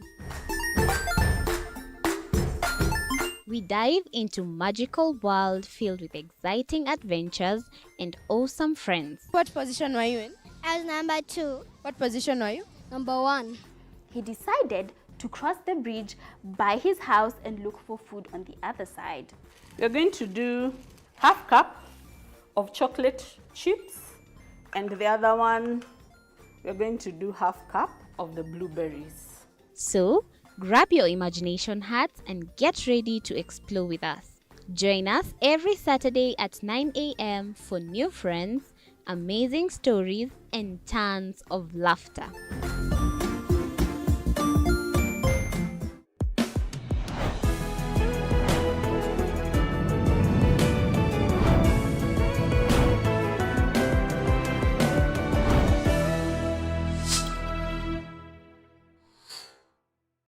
Join us as we explore the journeys of those who defy the odds and break barriers. We dive deep into the stories of triumph. Sometimes when parenting a child with a special need or whatever disability, family life becomes a bit complicated and you may end up raising the child on your own. Here, we inspire. I have a farm which one we showcase with other dyslexic youths and autism, how to farm. Motivate. It's never easy, but what we do, the best thing is to work with another parent who has an elder child than yours. And break through the barriers one story at a time. Push your boundaries beyond the limit. Saturdays at 8 p.m.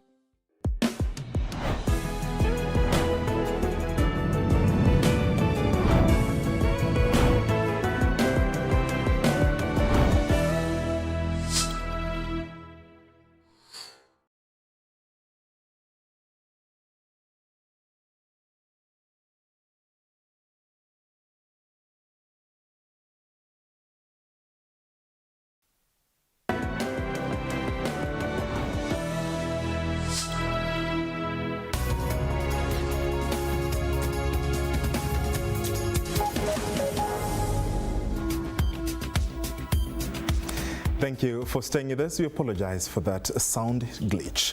In a long and wide-ranging speech by Deputy President Rigathi Gachagua in response to accusations is improper acquisition of wealth, it emerged that the DP's 2 sons are the owners of a large part of the DP's alleged wealth. These revelations, part of the evidence the DP plans to submit to defend himself in his battle to fend off impeachment. Take a look.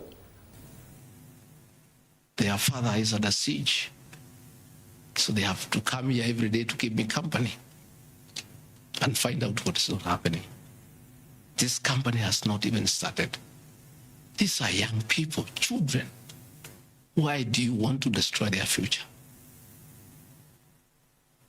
By putting their names in the press with negativity because you want to destroy their father.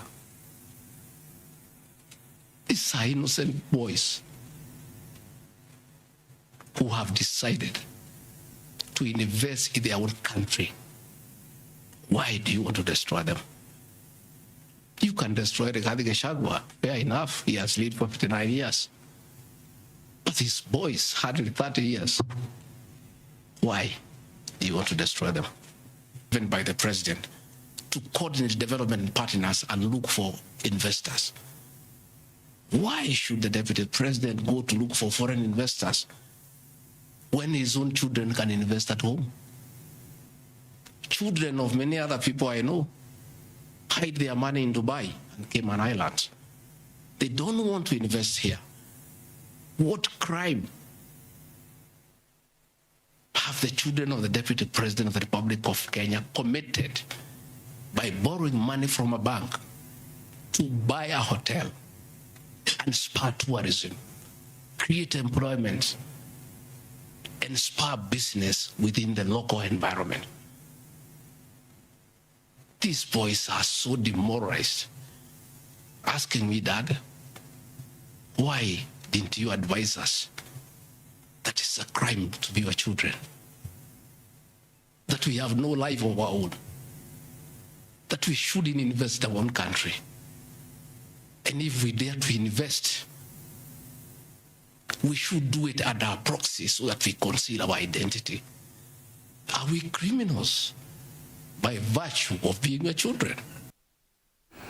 In a televised response to accusations leading to an impeachment, Deputy President Rigathi Gachagua reads mischief in his impeachment attempt, further stating that he feels that he is no longer needed in the Kenya Kwanza government. Let's have a listen. In this company has been put here by the Honorable Mutuse as a company that is involved in corruption.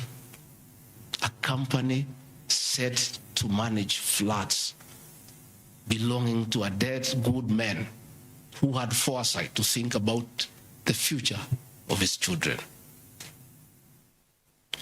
And in his death, he is being haunted on nonsensical allegations simply because a decision has been made that Rigathi Gachagua is no longer useful to this administration. He is a spent cartridge. His work was to help fight Uhuru Kenyatta and get President William Ruto to power. And thereafter, he is of no use. So he should be dispensed with, and somebody else can be appointed. Again, it's the will of the Kenyan people. That is the viciousness that we are even fighting the dead. How cruel can we be? How insensitive can we be? What is this power thing? That you even fight the dead for you to entrench yourself in power and get rid of your perceived political enemies. I appeal to the people of Kenya to have respect for the dead, if nothing else. People may have money, they may have power, they may have everything, but they must remember that it is very respectful to respect the dead. Please stop haunting my late brother. Don't put him on trial. He committed no crime by working hard and leaving an inheritance for his children and entrusting his brother, Rigathi Gachagua, to look after that property. Embattled DP Rigathi Gachagua now asserts that his wealth preceded his political career, and in his defense against allegations that he illegally and fraudulently acquired property since his election. Let's have a listen.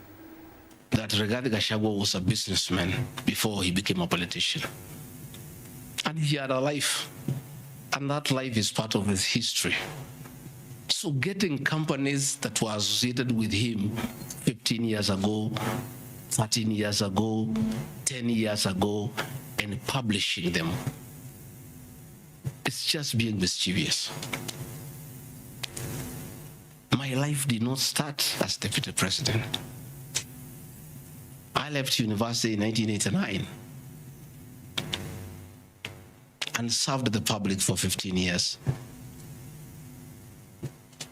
Up to the year 2002. I left for the private sector for another 15 years. In those 15 years, I was a very astute businessman. And luckily for me, maybe of you are not that lucky. It was during the Kibaki era when things were working. The economy was strong, business environment was right, and there was room to make money. And I made money that time. Those are old companies, and they are not trading. And when I became deputy president, a few companies that own properties, I transferred to my children, and I told them to continue doing business and not to do business with the government because I don't want conflict of interest. I want to confirm to the people of Kenya tonight that no company owned by my children has ever done business with the government, and I'm demanding for proof from the Honorable Mutuse or anybody else linking the Rigathi Gachagua family with business deals with the Kenya government. Now, the Secretary to the Cabinet, Mercy Wanjau, Nairobi Governor Johnson Sakaja, and former KEMSA boss Andrew Mulwa are among the 3 witnesses who have signed affidavits against Deputy President Rigathi Gachagua.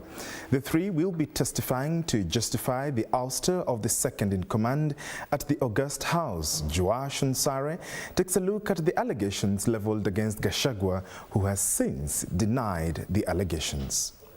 In his affidavit, former KEMSA CEO Andrew Mulwa is accusing the DP of involvement in a 3.7 billion irregular tender in the procurement of malaria nets, both directly and through proxies. Mulwa says that the DP used his proxies, who are his son Dr. Ikeno Rigathi and Shobika Impex Private Limited, an Indian company that was irregularly awarded the tender. The irregularities constrained the donor, the Global Fund, to terminate the procurement proceedings. In his affidavit, Mulwa said that the Deputy President called him and pressured him to surrender to his proxy the original bid bond submitted by Shobika Impex Limited for the above tender. He says that given the status, power, threats and influence of the people involved in the interference with the investigations and cover-up of the irregularities surrounding the procurement of treated mosquito nets, he was constrained to surrender the original bid bond to Ogara Wilson Okula. Mulwa says he was caught in a tricky situation as there was nothing much he could do as a junior government officer against a sitting deputy president of the Republic of Kenya. Another affidavit is that of the Secretary to the Cabinet, Mercy Wanjau, who will give her evidence in her capacity as the custodian of cabinet resolutions and policy positions. Wanjau, in a signed affidavit, says that the cabinet directed the immediate mapping of the Nairobi Rivers corridor and the designation of a 30-meter riparian land statutory cut line, as well as the 60-meter river planning corridors on both sides of the river. According to her, the mapping was to be done jointly by the Ministry of Lands, Public Works, Housing and Urban Development, the Nairobi City County Government, and the Water Resources Authority. She says that the cabinet also approved removal of all existing structures or buildings along the 30-meter riparian land area within the identified flood hotspot areas with effect from 2nd May 2024, but Gachagua opposed. The cabinet also approved the operation plan for relocation of people from the danger zones along Mathare, Nairobi and Ngong rivers. DP Gachagua said that the government had promised not to relocate people during its campaign promises. In a signed affidavit, she has said that the cabinet directed the Water Resources Authority to strictly enforce the 30-meter riparian land statutory cut line to ensure that it is not encroached upon in the future and to avert the recurrence of loss of lives due to flooding along the riparian corridor.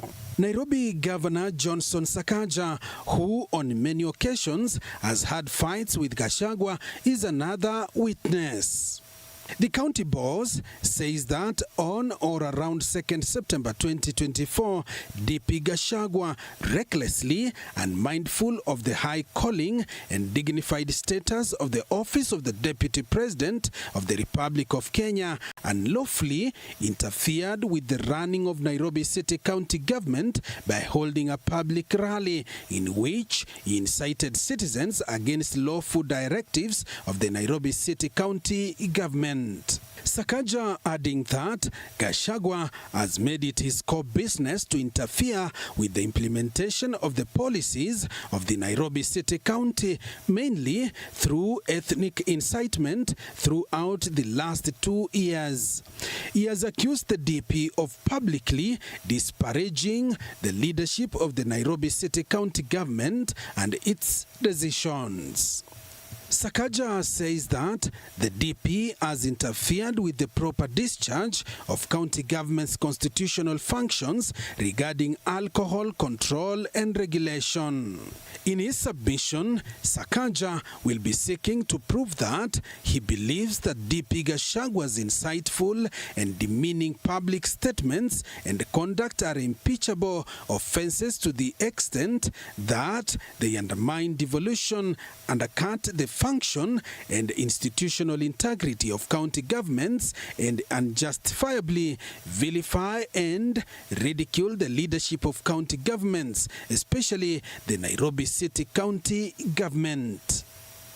Gachagua, through his team, has been working on how to counter these allegations. Joash Onsare, TV47. Thank you, Joash. 41% of Kenyans support the impeachment motion of Deputy President Rigathi Gachagua, with 38% opposing the Mwenge Mutusa motion, that whereas 69% of Mount Kenya residents oppose Gachagua's removal from office compared to 20% who support it. This is according to polls conducted by TIFA between 1st and the 4th of October. And as Moige William now reports, NARC Kenya party leader Martha Karua has called for the removal of both President William Ruto and his deputy Rigathi Gachagua over what she termed as failing Kenyans since their election into office. Deputy President Rigathi Gachagua's backyard of Mount Kenya leads in opposing his ouster, if the latest polls is anything to go by. Poll results by TIFA indicate that 61% of residents of Mount Kenya region oppose the impeachment of the second-in-command Rigathi Gachagua, compared to the 41% of Kenyans countrywide who are in support. The former Madera Member of Parliament impeachment motion has seen 20% of the Mount Kenya region supporting the move, with 38% of Kenyans countrywide against the move. Who oppose his impeachment are giving the DP much higher marks than those who support the impeachment. The research findings further indicate that 37% support Interior Cabinet Secretary Professor Kithure Kindiki as the most preferred replacement of Gachagua if he is ousted, followed by Prime Cabinet Secretary Musalia Mudavadi at 5%, Kiharu Member of Parliament Ndindi Nyoro at 5%, Kirinyaga Governor Anne Waiguru at 3%, and Homa Bay Governor Gladys Wanga at 2%. However, NARC Kenya party leader dismissed the impeachment motion, stating it is not a priority to a majority of Kenyans. Karua says that if push comes to shove, both the president and deputy president should vacate office. Both Ruto and his deputy Gachagua and the entire government ought to do the honorable thing, exit the stage and pave way for fresh leadership. Hours to the much anticipated debate and consequent voting on the special motion, Karua has called on parliamentarians to take into consideration public views collected during the recently held public participation across the country. Kenyans are tired of the theater of the absurd. We are being treated to power games on a daily basis. As the saying goes, Vox Populi Vox Dei. The voice of the people is the voice of God. Focus now shifts to the August House during the debate of the impeachment motion of Deputy President Rigathi Gachagua. Will the voice of the people count, or politics will take center stage? Moige William for TV47, Nairobi. Thank you, Moige William, for that report. And just to be able to pick quick reactions, I told you we're having an interesting show tonight, a jam-packed session for you. Joining me on set on the other side of the studio is Professor Herman Manyora. He is a political analyst. Before we proceed with the news, Prof, what do you make of this, whole issue, the Deputy President coming to defend himself on live television before millions of Kenyans ahead of the debate tomorrow in Parliament? I think it was a good thing to do, so that he can show his side of the story, but more so in terms of coming out with the facts. I'm hoping, and I think many Kenyans will be hoping, that the move of the motion will be able to respond to each of the issues raised by Gachagua today. So Kenyans are looking forward to some factual kind of engagement, which is really a good thing to do. Okay. Indeed, Prof will be coming to get deeper into that conversation. Professor Herman Manyora, he's already here in studio. Also, remember, I did tell you, Kasmil Makara is already here as well to be able to have another conversation right here on the Daily Report. Do stay with us. But before then, we continue the news where public service unions have fired a warning shot announcing a 14-day strike notice to protest against what they call a chaotic and poorly executed rollout of the Social Health Authority, SHA. The unions have joined, or rather the unions have gone ahead to demand immediate action from the government, citing a lack of transparency, deteriorating healthcare services and fears of massive job losses in the health sector. Ann Odida with the details.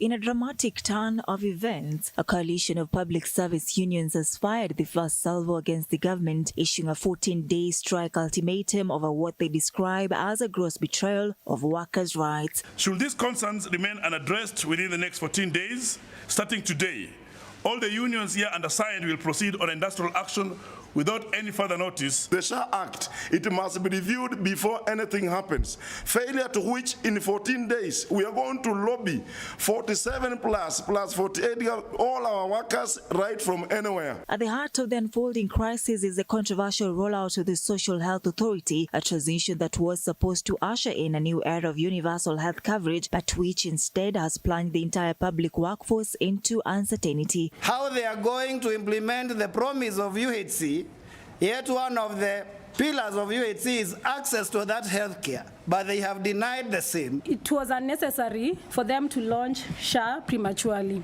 Maybe the idea might have looked good on paper, but you know, the dynamics of the population in Kenya and where we are as a country, it was a terrible idea to prematurely launch SHA. The promises were grand when the SHA was launched: more comprehensive healthcare for everyone, expanded coverage and a seamless experience for all contributors. But within days of its rollout, the lofty vision has begun to unravel with claims of a tangle of administrative blunders and ill-conceived policy decisions. Then this is against the backdrop of increased taxation.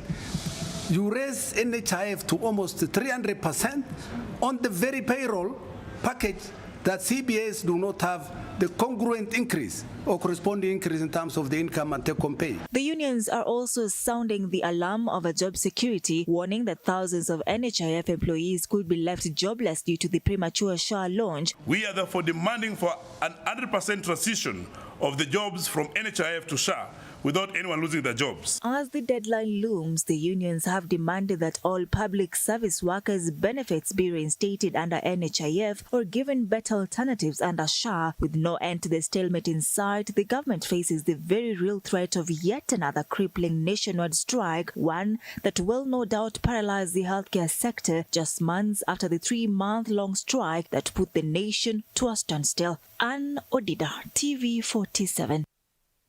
Thank you, Anne. Former Kiambu Governor Ferdinand Ndung'u Waititu has been charged with using abusive and provocative language in a public place, Ruiru Stadium, on September 29, 2024 in Kiambu County. According to the charge sheet, at around 1600 hours, Waititu made inflammatory remarks claiming that various groups, including hustlers, clergy, teachers and small business owners, had been deceived by the current government. Waititu, on his side, was opposed to taking a plea, saying the charges against him were defective, but Chief Magistrate Lucas Onyina said they were properly drawn. He was later released on a 50,000 Kenya shillings bond. The matter will be mentioned on Wednesday for pre-trial. The foregoing analysis of the particulars of offence the charge sheet presented leaves no doubt that the charge before this court meets the requirements of Section 134 and Section 137 of the Criminal Procedure Code, hence ordering its rejection under Section 89, subsection 5 of the Criminal Procedure Code as sought would be an improper exercise of judicial discretion. And for these reasons, the objection to the charge and the prayer for its rejection are declined. In the circumstances, the charge be read to the accused person to enable him to plead to the same, noting that he enjoys the constitutional presumption of innocence at this stage and throughout the trial until and unless proven otherwise. Indeed, we continue with some stories here before that to get to that conversation with Kasmil Makaure, where the Environment, Climate Change and Forestry Cabinet Secretary Aden Duale has vowed to name and shame any company that is polluting Nairobi River in an effort to restore Nairobi River ecosystem and also applaud those who comply with the law. This comes after Duale pointed out that the government will gazette the extended producer responsibility APR regulations to ensure accountability and effective implementation to restore Nairobi River. Anastasia Mukabi reports. In an effort to restore the Nairobi River, the Environment, Climate Change and Forestry Cabinet Secretary Aden Duale has vowed to name and shame companies that pollute the Nairobi River. Whether people like it or not, we will shame those who pollute Nairobi rivers. Nairobi Water Company, Athi Water Company are government agencies, am I right? I'm a government minister. I'm not hiding. I mean, our citizens must have a role to the responsibility to a clean environment. Speaking during the restoration exercise of Nairobi River, the Director General of the National Environment Management Authority, NEMA, Mamo Boru, has revealed that the government has identified the root cause of pollution at Nairobi River, pointing out that they have placed measures to mitigate the situation. The root cause of the Nairobi River pollution issues, and as Waziri has said, we've identified sewering system, dysfunctional, dilapidated sewer lines. Then there was also the issue of dumping sites along the Nairobi River basin. The third issue was the issue of informal settlements. Then the other last issue is encroachment in the riparian. The Environment Principal Secretary Festus Ngeno called on NEMA to implement the necessary regulations, further urging state officers to implement accountability and responsibility to keep restore Nairobi River. The role of the ministry is to ensure that we have the laws done and the regulations gazetted. So that is one of the focus for us this week. And therefore then it will be now left to our regulator or our enforcer, NEMA, to deliver on its mandate. Anastasia Mukabi, TV47, Nairobi. Thank you, Anastasia, for that report, which leads us to a conversation right here I'm having with Kasmil Makaure. He is an activist. He has been trending for the last couple of days. He's already here in studio to be able to tackle those difficult questions. Kasmil, welcome to the program. Thank you, George. Brilliant. How was your day? Where were you today? Beautiful. Where did you spend it? I was roaming the dunya. Yes. In what aspects? Whom did you meet? Several people. I met Professor Herman Manyora. I've met you. But most importantly, I met the Right Honorable Raila Odinga. Yes. And those are some of the issues that have caused an uproar. Are you a sellout? No, you know, I think now we are conflating the issues. My meeting with the Right Honorable Raila Odinga was separate from these issues. It was a rather insightful meeting, and I'm very happy that I have met him, and I hope that this is the beginning of a journey of understanding where our politics comes from and where it's at, some of the nuances that I never got the chance to understand. I see you've pulled up that beautiful photo. It was, for me, it was a long time dream of mine because I acknowledge Right Honorable Raila Odinga's contribution to our democracy,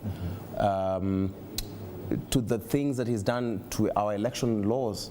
And I'm looking forward to having very interesting discussions with Baba to understand what his handshakes, what has always inspired his handshakes.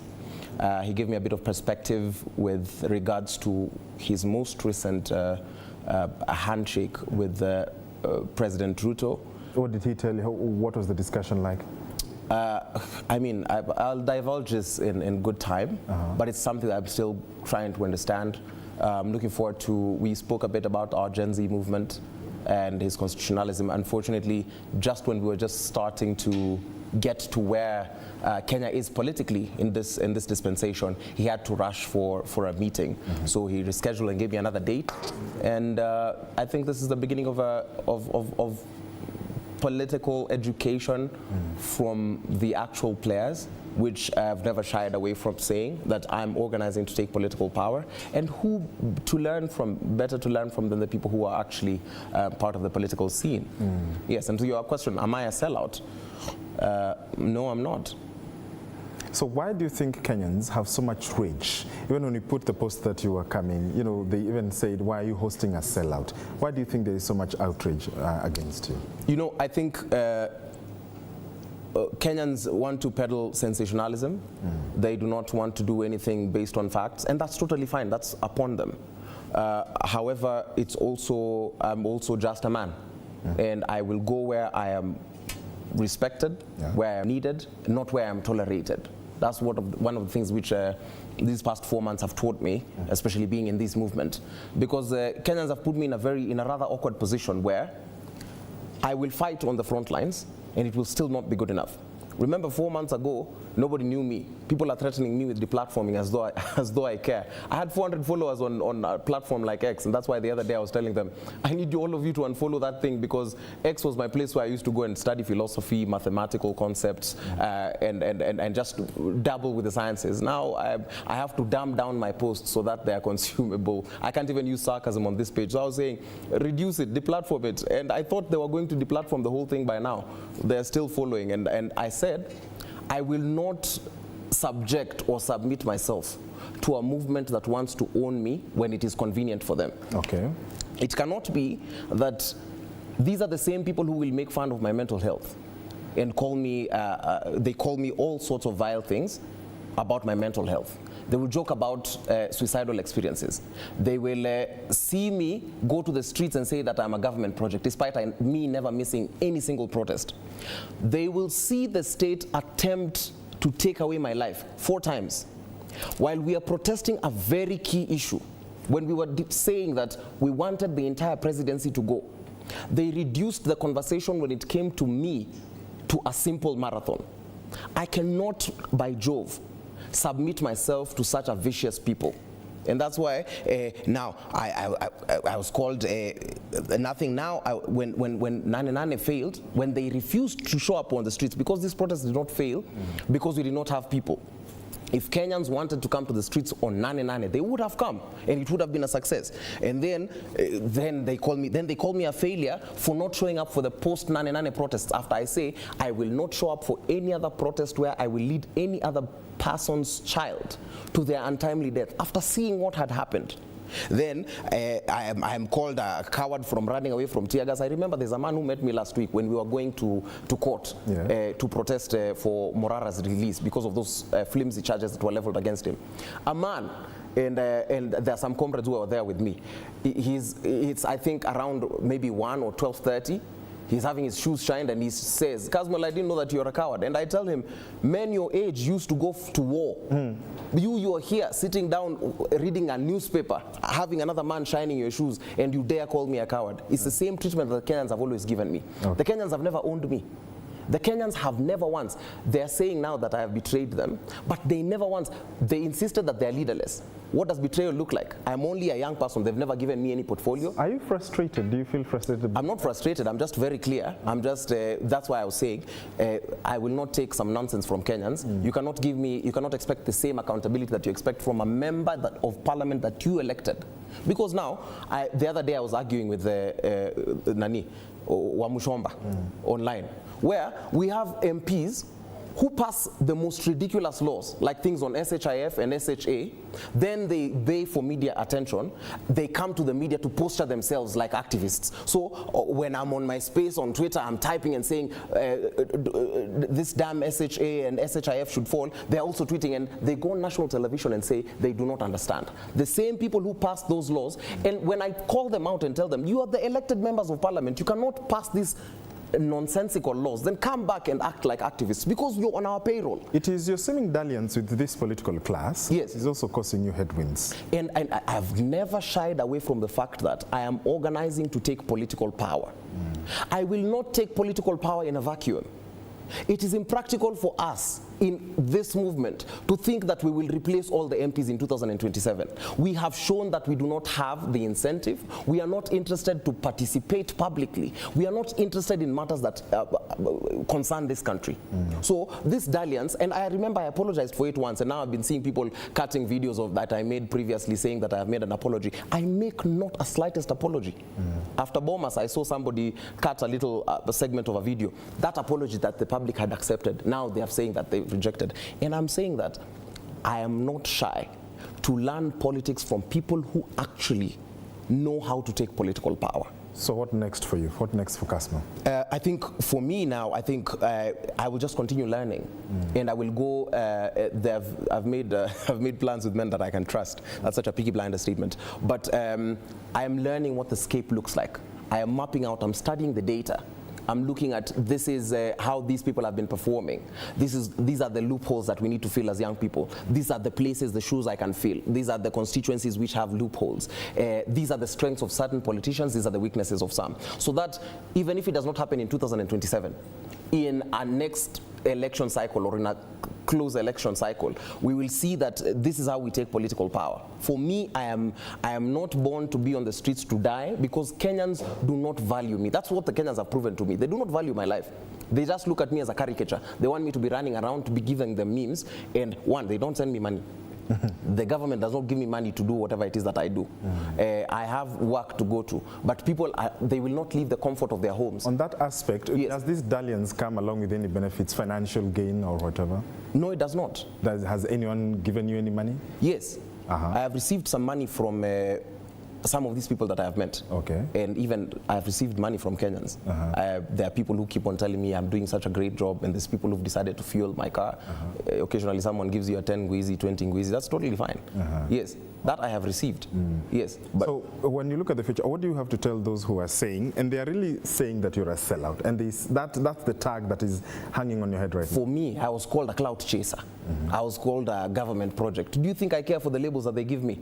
The label does not matter. If I organize to take political power, I'll take political power. And I do not, a revolution is not a popularity contest. I'm not here to be liked. I'm not here to be a celebrity.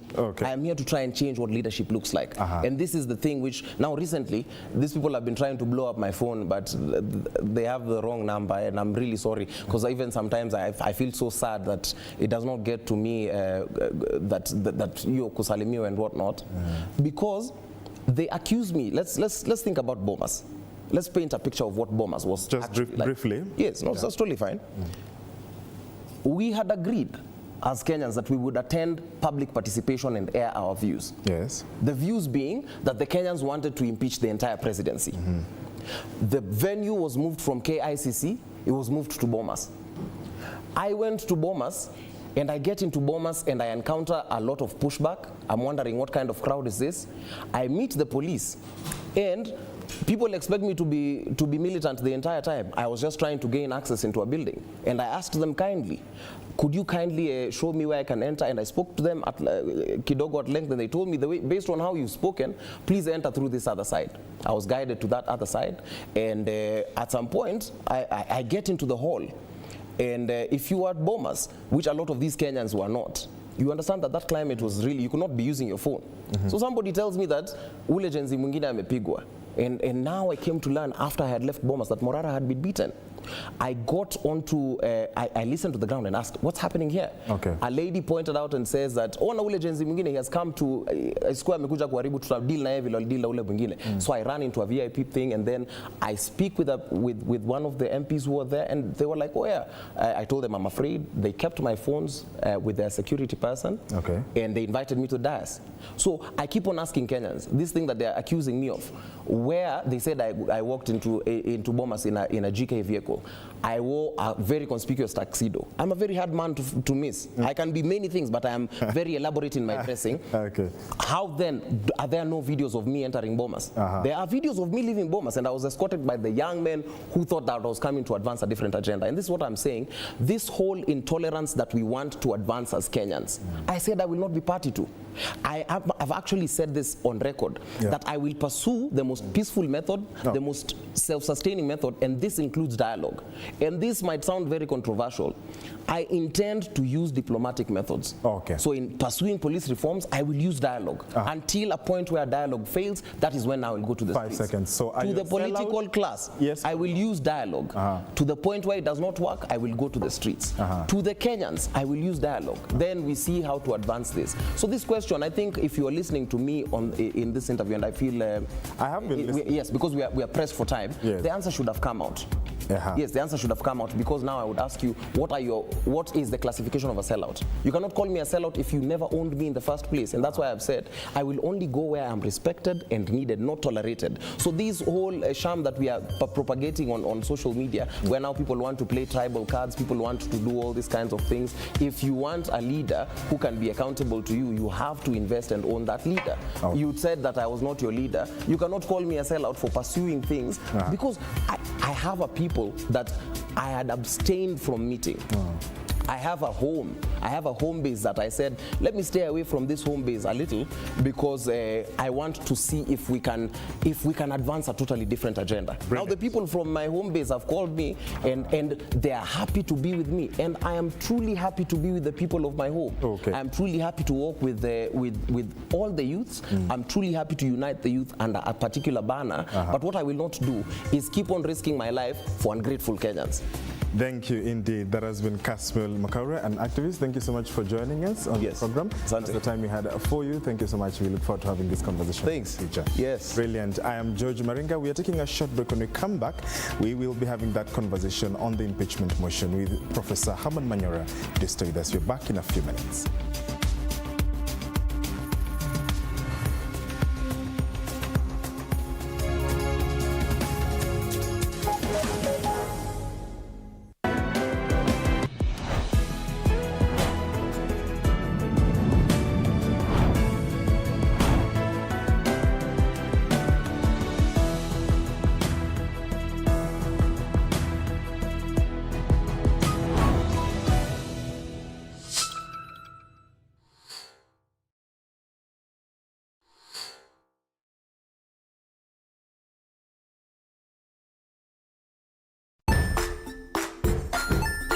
Hey there friends, welcome to Kids on the Block, where fun and imagination come alive.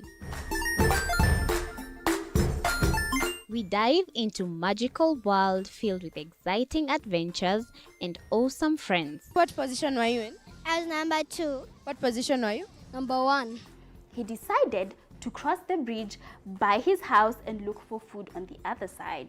We're going to do half cup of chocolate chips, and the other one, we're going to do half cup of the blueberries. So, grab your imagination hats and get ready to explore with us.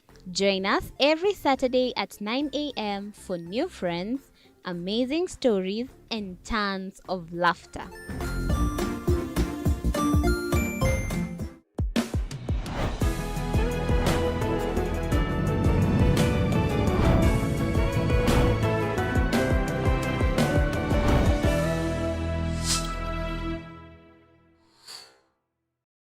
Join us as we explore the journeys of those who defy the odds and break barriers. We dive deep into the stories of triumph. Sometimes when parenting a child with a special need or whatever disability, family life becomes a bit complicated, and you may end up raising the child on your own.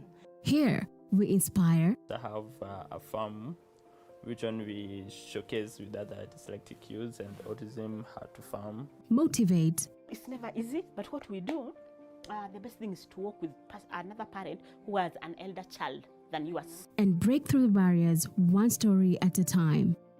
Push your boundaries beyond the limit. Saturdays at 8 p.m.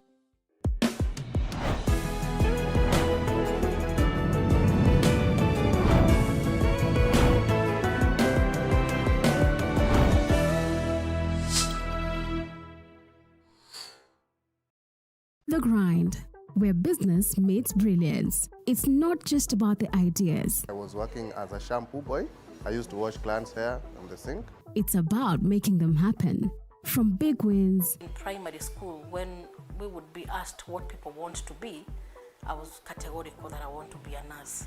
To hard lessons, The consoles change, the gaming equipment keep changing. we cover it all. Tune in to The Grind, where every episode is packed with insights, The person who is serving customers, always be a customer-centric. strategies, When you pay attention to detail, you get luxury items. and stories to fuel your ambition. Don't just dream it, grind it. Mondays at 7:30 p.m.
Hey there, friends! Welcome to Kids on the Block, where fun and imagination come alive.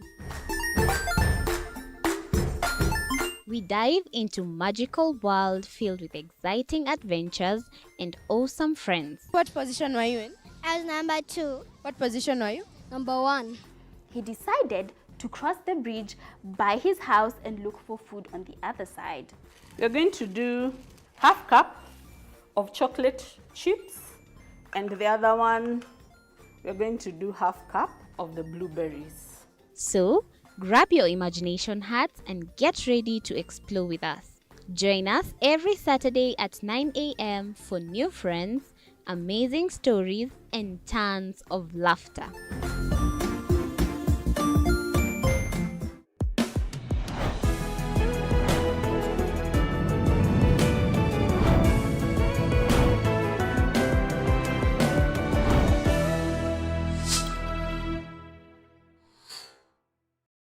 Join us as we explore the journeys of those who defy the odds and break barriers. We dive deep into the stories of triumph, Sometimes when parenting a child with a special need or whatever disability, family life becomes a bit complicated and you may end up raising the child on your own. Here, we inspire, I have a farm which one we showcase with other dyslexic youths and autism how to farm. motivate, It's never easy, but what we do, the best thing is to work with another parent who has an elder child than yours. and break through the barriers one story at a time. Push your boundaries beyond the limit. Saturdays at 8 p.m.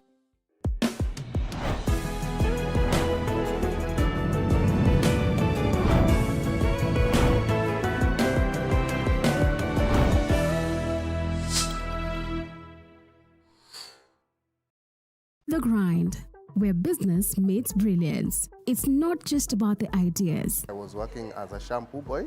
I used to wash clients' hair on the sink. It's about making them happen. From big wins In primary school, when we would be asked what people want to be, I was categorical that I want to be a nurse.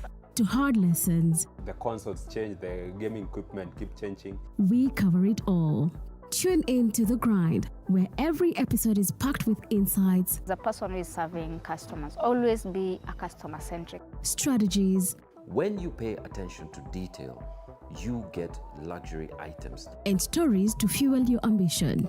Don't just stream it, grind it. Mondays at 7:30 p.m.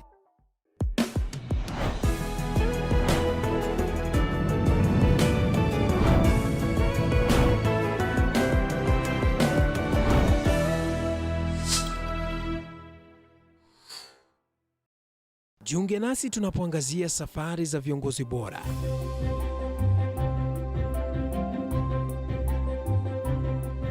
Kutoka kwa ushindi mkubwa hadi masomo magumu. Wakati wetu kwamba wasichana si wa kusoma, ni wa kuolewa, ng'ombe ipatikane, wazazi wakuwe watajiri. Tunashughulikia yote. I wish I were a better investor. My parents taught me how to look for things for myself. Tazama Mfahamu Kiongozi, ambapo kila kipindi kimejaa maarifa, mikakati na hadithi za kukuza azma yako. For me to succeed, I have to fight. Kila Alhamisi saa 1:30.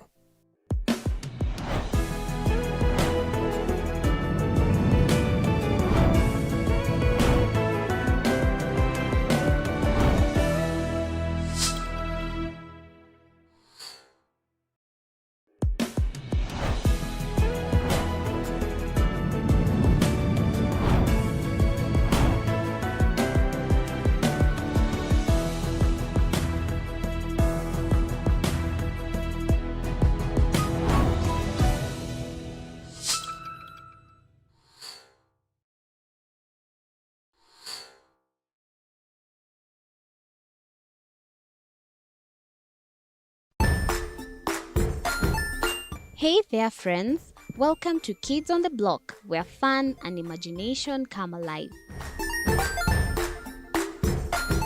We dive into magical world filled with exciting adventures and awesome friends. What position were you in? I was number 2. What position are you? Number 1. He decided to cross the bridge by his house and look for food on the other side. We're going to do half cup of chocolate chips, and the other one, we're going to do half cup of the blueberries. So, grab your imagination hats and get ready to explore with us. Join us every Saturday at 9 a.m. for new friends, amazing stories, and tons of laughter.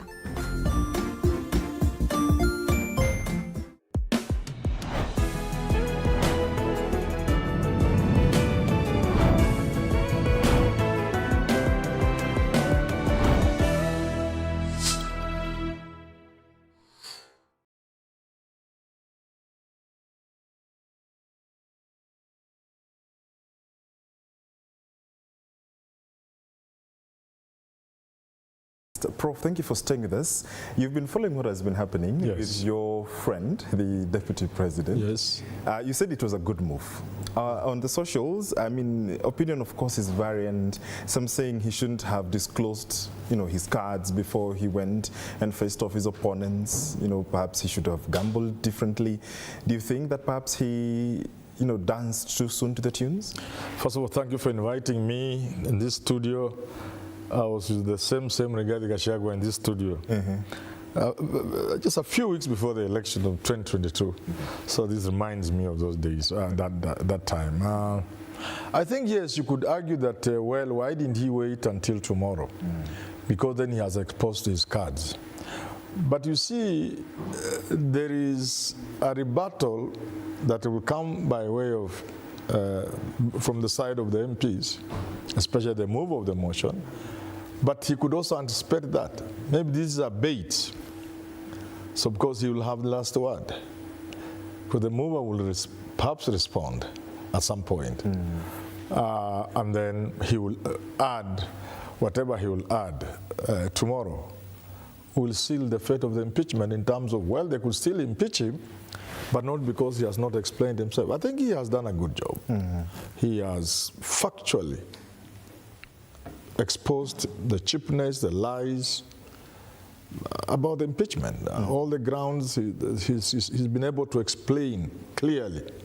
And I think the people of Kenya are more or less satisfied that Rigathi Gachagua has done a good job in explaining.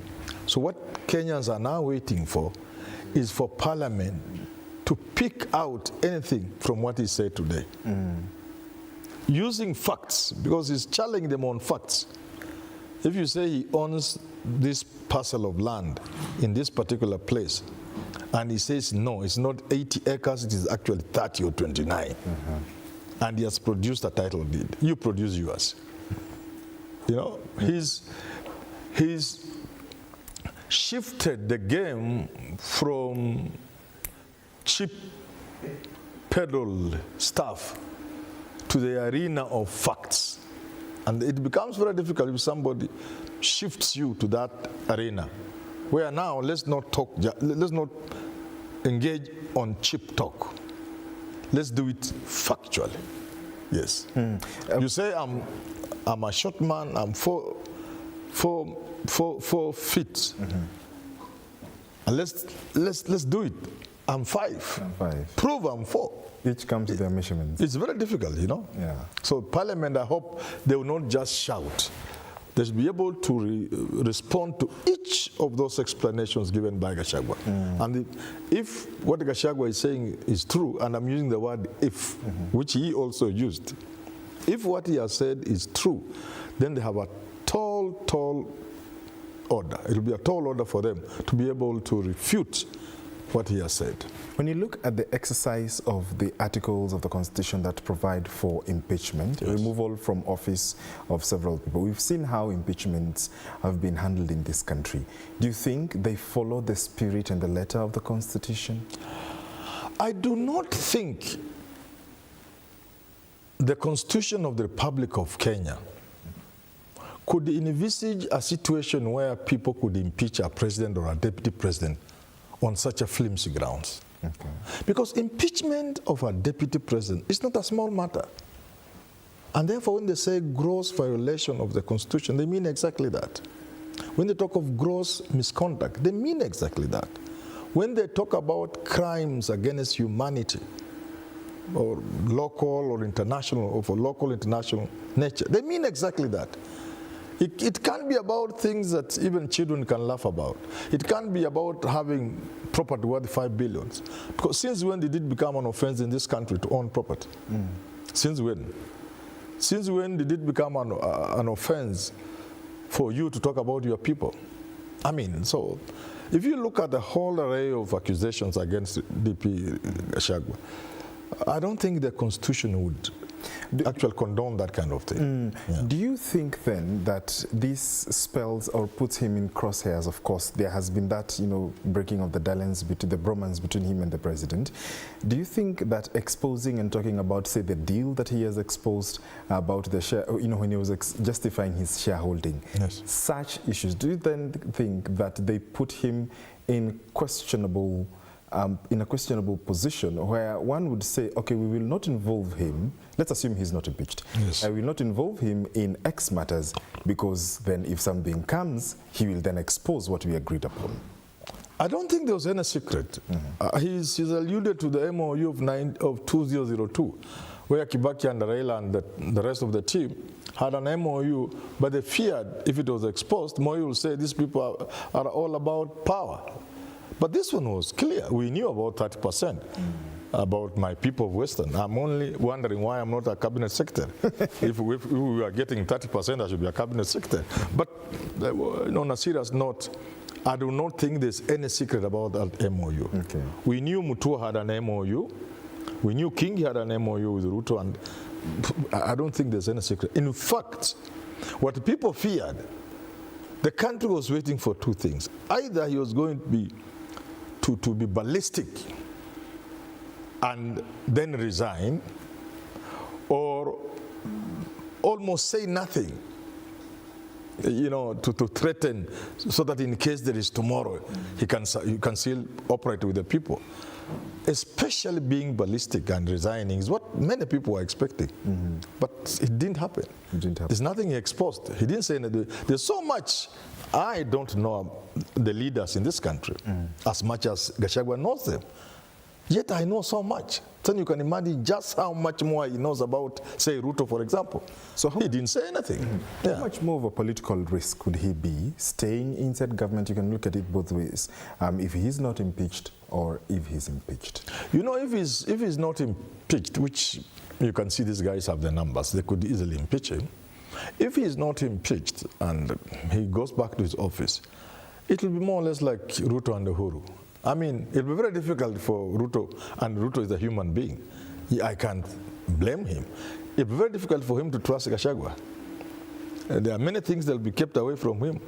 Ruto will look for another Matiang'i now to do the job Rigathi is supposed to do. In the event he's impeached, I mean, I was saying if he was not impeached, yes. In the event he's impeached, he will have to re-engineer his game. What I don't believe is what people are saying, he should have resigned merely because if he doesn't resign, he has no political future. I don't think that is true. Yeah. What Matiang'i said in 2022 about Ruto seems to have been the case that, or the script that the Deputy President Rigathi Gachagua has followed. Is it, different cast this time? But these are same monkeys. Sometimes they go into a different forest or a different forest receiving different monkeys. Yeah. They're the same people really. But now this must confirm to Kenyans the need for us to have a relook at the whole engagement of joint tickets, governor and running mate, president and running mate. I think these two examples are enough. We should not wait for anything bigger than this. We must look at that provision in our constitution critically and ask one question: is it working for us? The answer is certainly no. And the reason is very simple. Because instead of somebody looking for a running mate capable of being a deputy, they look for somebody who can bring votes by looking at the geographical, the geography of the county, the geography of the country. So if I pick a guy from that area, he'll bring those votes. So now when that guy comes with those votes, he comes with expectations. So you are creating a sort of co-presidency, co-governorship, which is not the intention of the Constitution. Deputies are not supposed to have a voice. That's where we have a problem. But in terms of what's going on, it is really sad for me.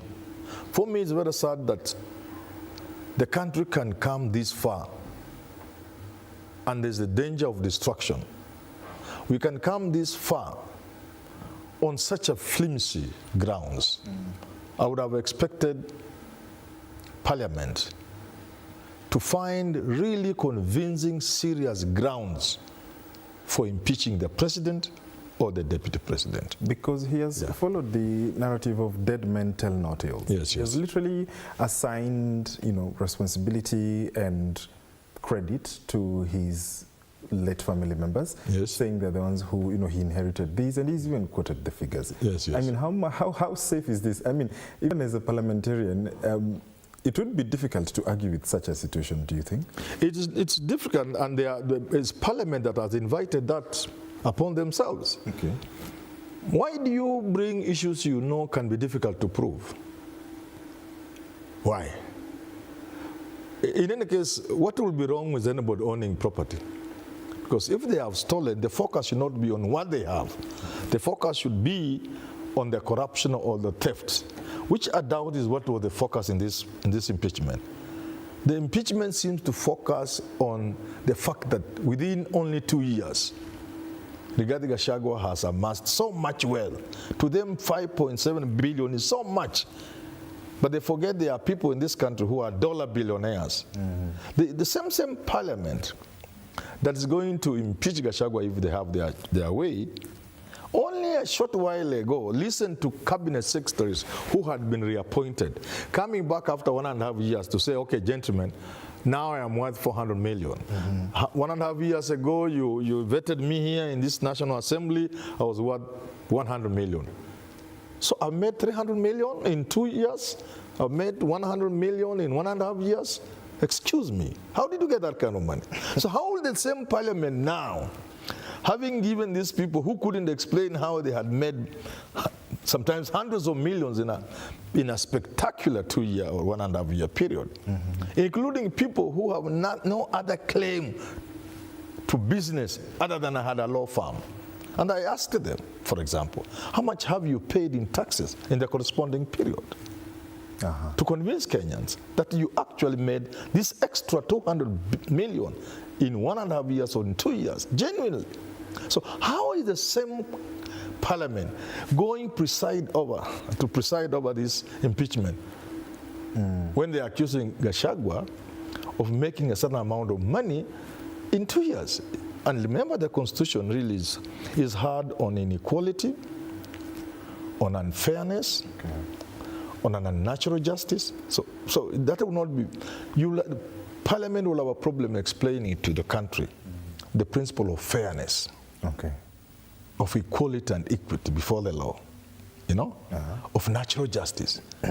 How did you allow the nominees to get a clean bill of health to be appointed cabinet secretaries if in only 2 years they had made money they couldn't explain? And now you're asking Gachagua to explain. So they have put themselves in a very awkward position. Now, what will happen, if you ask me? Yes.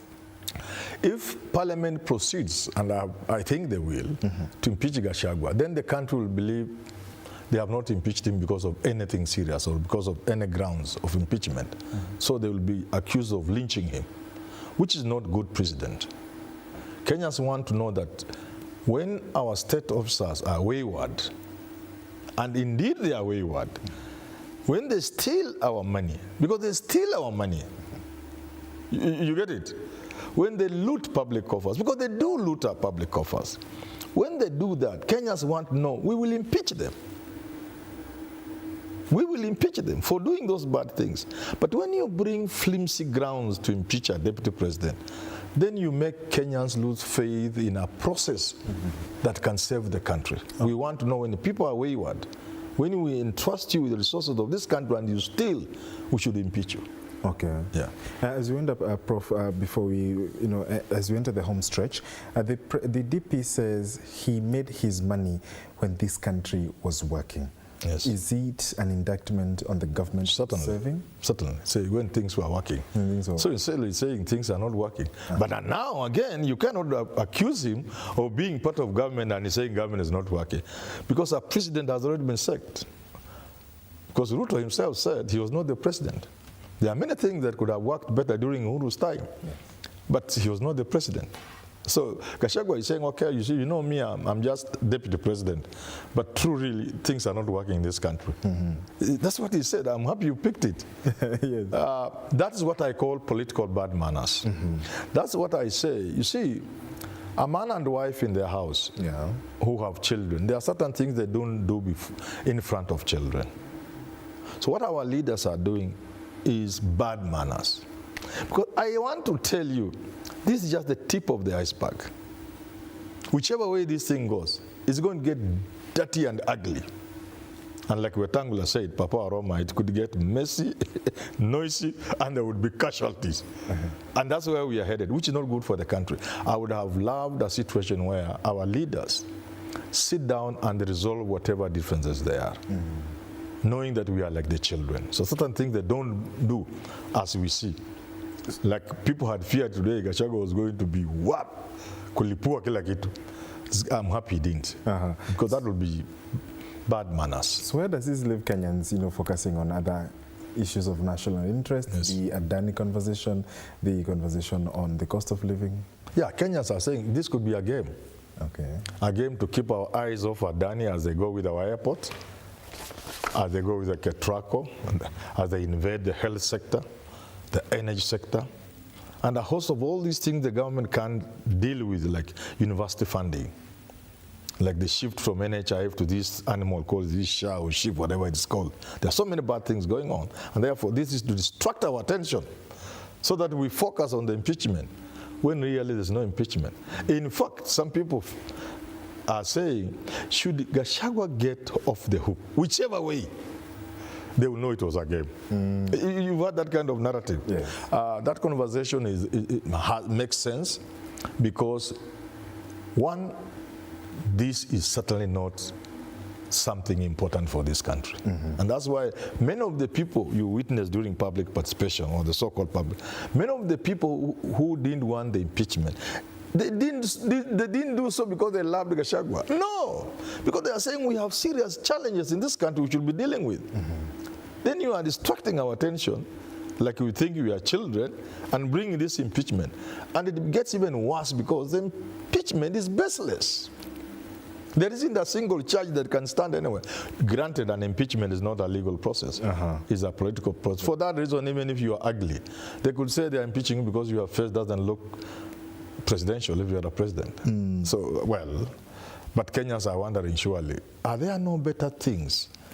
Are there no more pressing issues to deal with than bring us an impeachment that for all intents and purposes should collapse on the basis of there not being grounds enough to impeach somebody?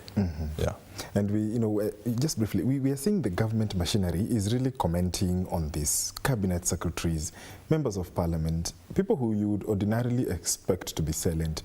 And it's not just cabinet secretaries, it's cabinet secretaries who have, you know, served as governors, members of parliament, legislators. What does this? What are they doing? You know, they're commenting and, you know, throwing their weight on this impeachment motion, on this whole, you know, conversation on the impeachment. What does that mean, especially regarding the executive, where the deputy president today is ideally is a member of? First of all, they know it can't stand. It has no feet. Okay. So you are supporting it, beefing it, because you know it can't stand. It's wobbling. This impeachment has no feet. So you need to support it. But mainly because this is Kenya. That gives you an idea of where the impeachment is coming from. You see, if the president is supporting something or is behind something, you can't be left behind. You lose your job tomorrow if you are a minister. You must be seen to be supporting it. Or if you are eyeing a government job, you must speak loudly that this Gachagua man must go, hoping the president will get to pick what you are saying, and in the next appointment you could become something. I think I should take a cue from there and begin supporting the impeachment. I think I should. We look forward to seeing Thank you very much. and hearing what you have Thank to you say. very much. Professor Herman Manyora, a political analyst, thank you so much for joining us, and we look forward to having another conversation in the near future. Thank you too. Thank you for joining us. I'm George Maringa. We thank you for your tremendous feedback, but that's all the time we had for right here on the Daily Report. We thank you for your splendid company. As always, stay safe and be kind to one another. TV47, the home of untold stories, will bring you live coverage, wall-to-wall coverage, blow-by-blow account of events, especially regarding the impeachment motion tomorrow in Parliament. Do stay with us. I'll see you tomorrow. Stay safe and be kind to one another. Prof, thank you.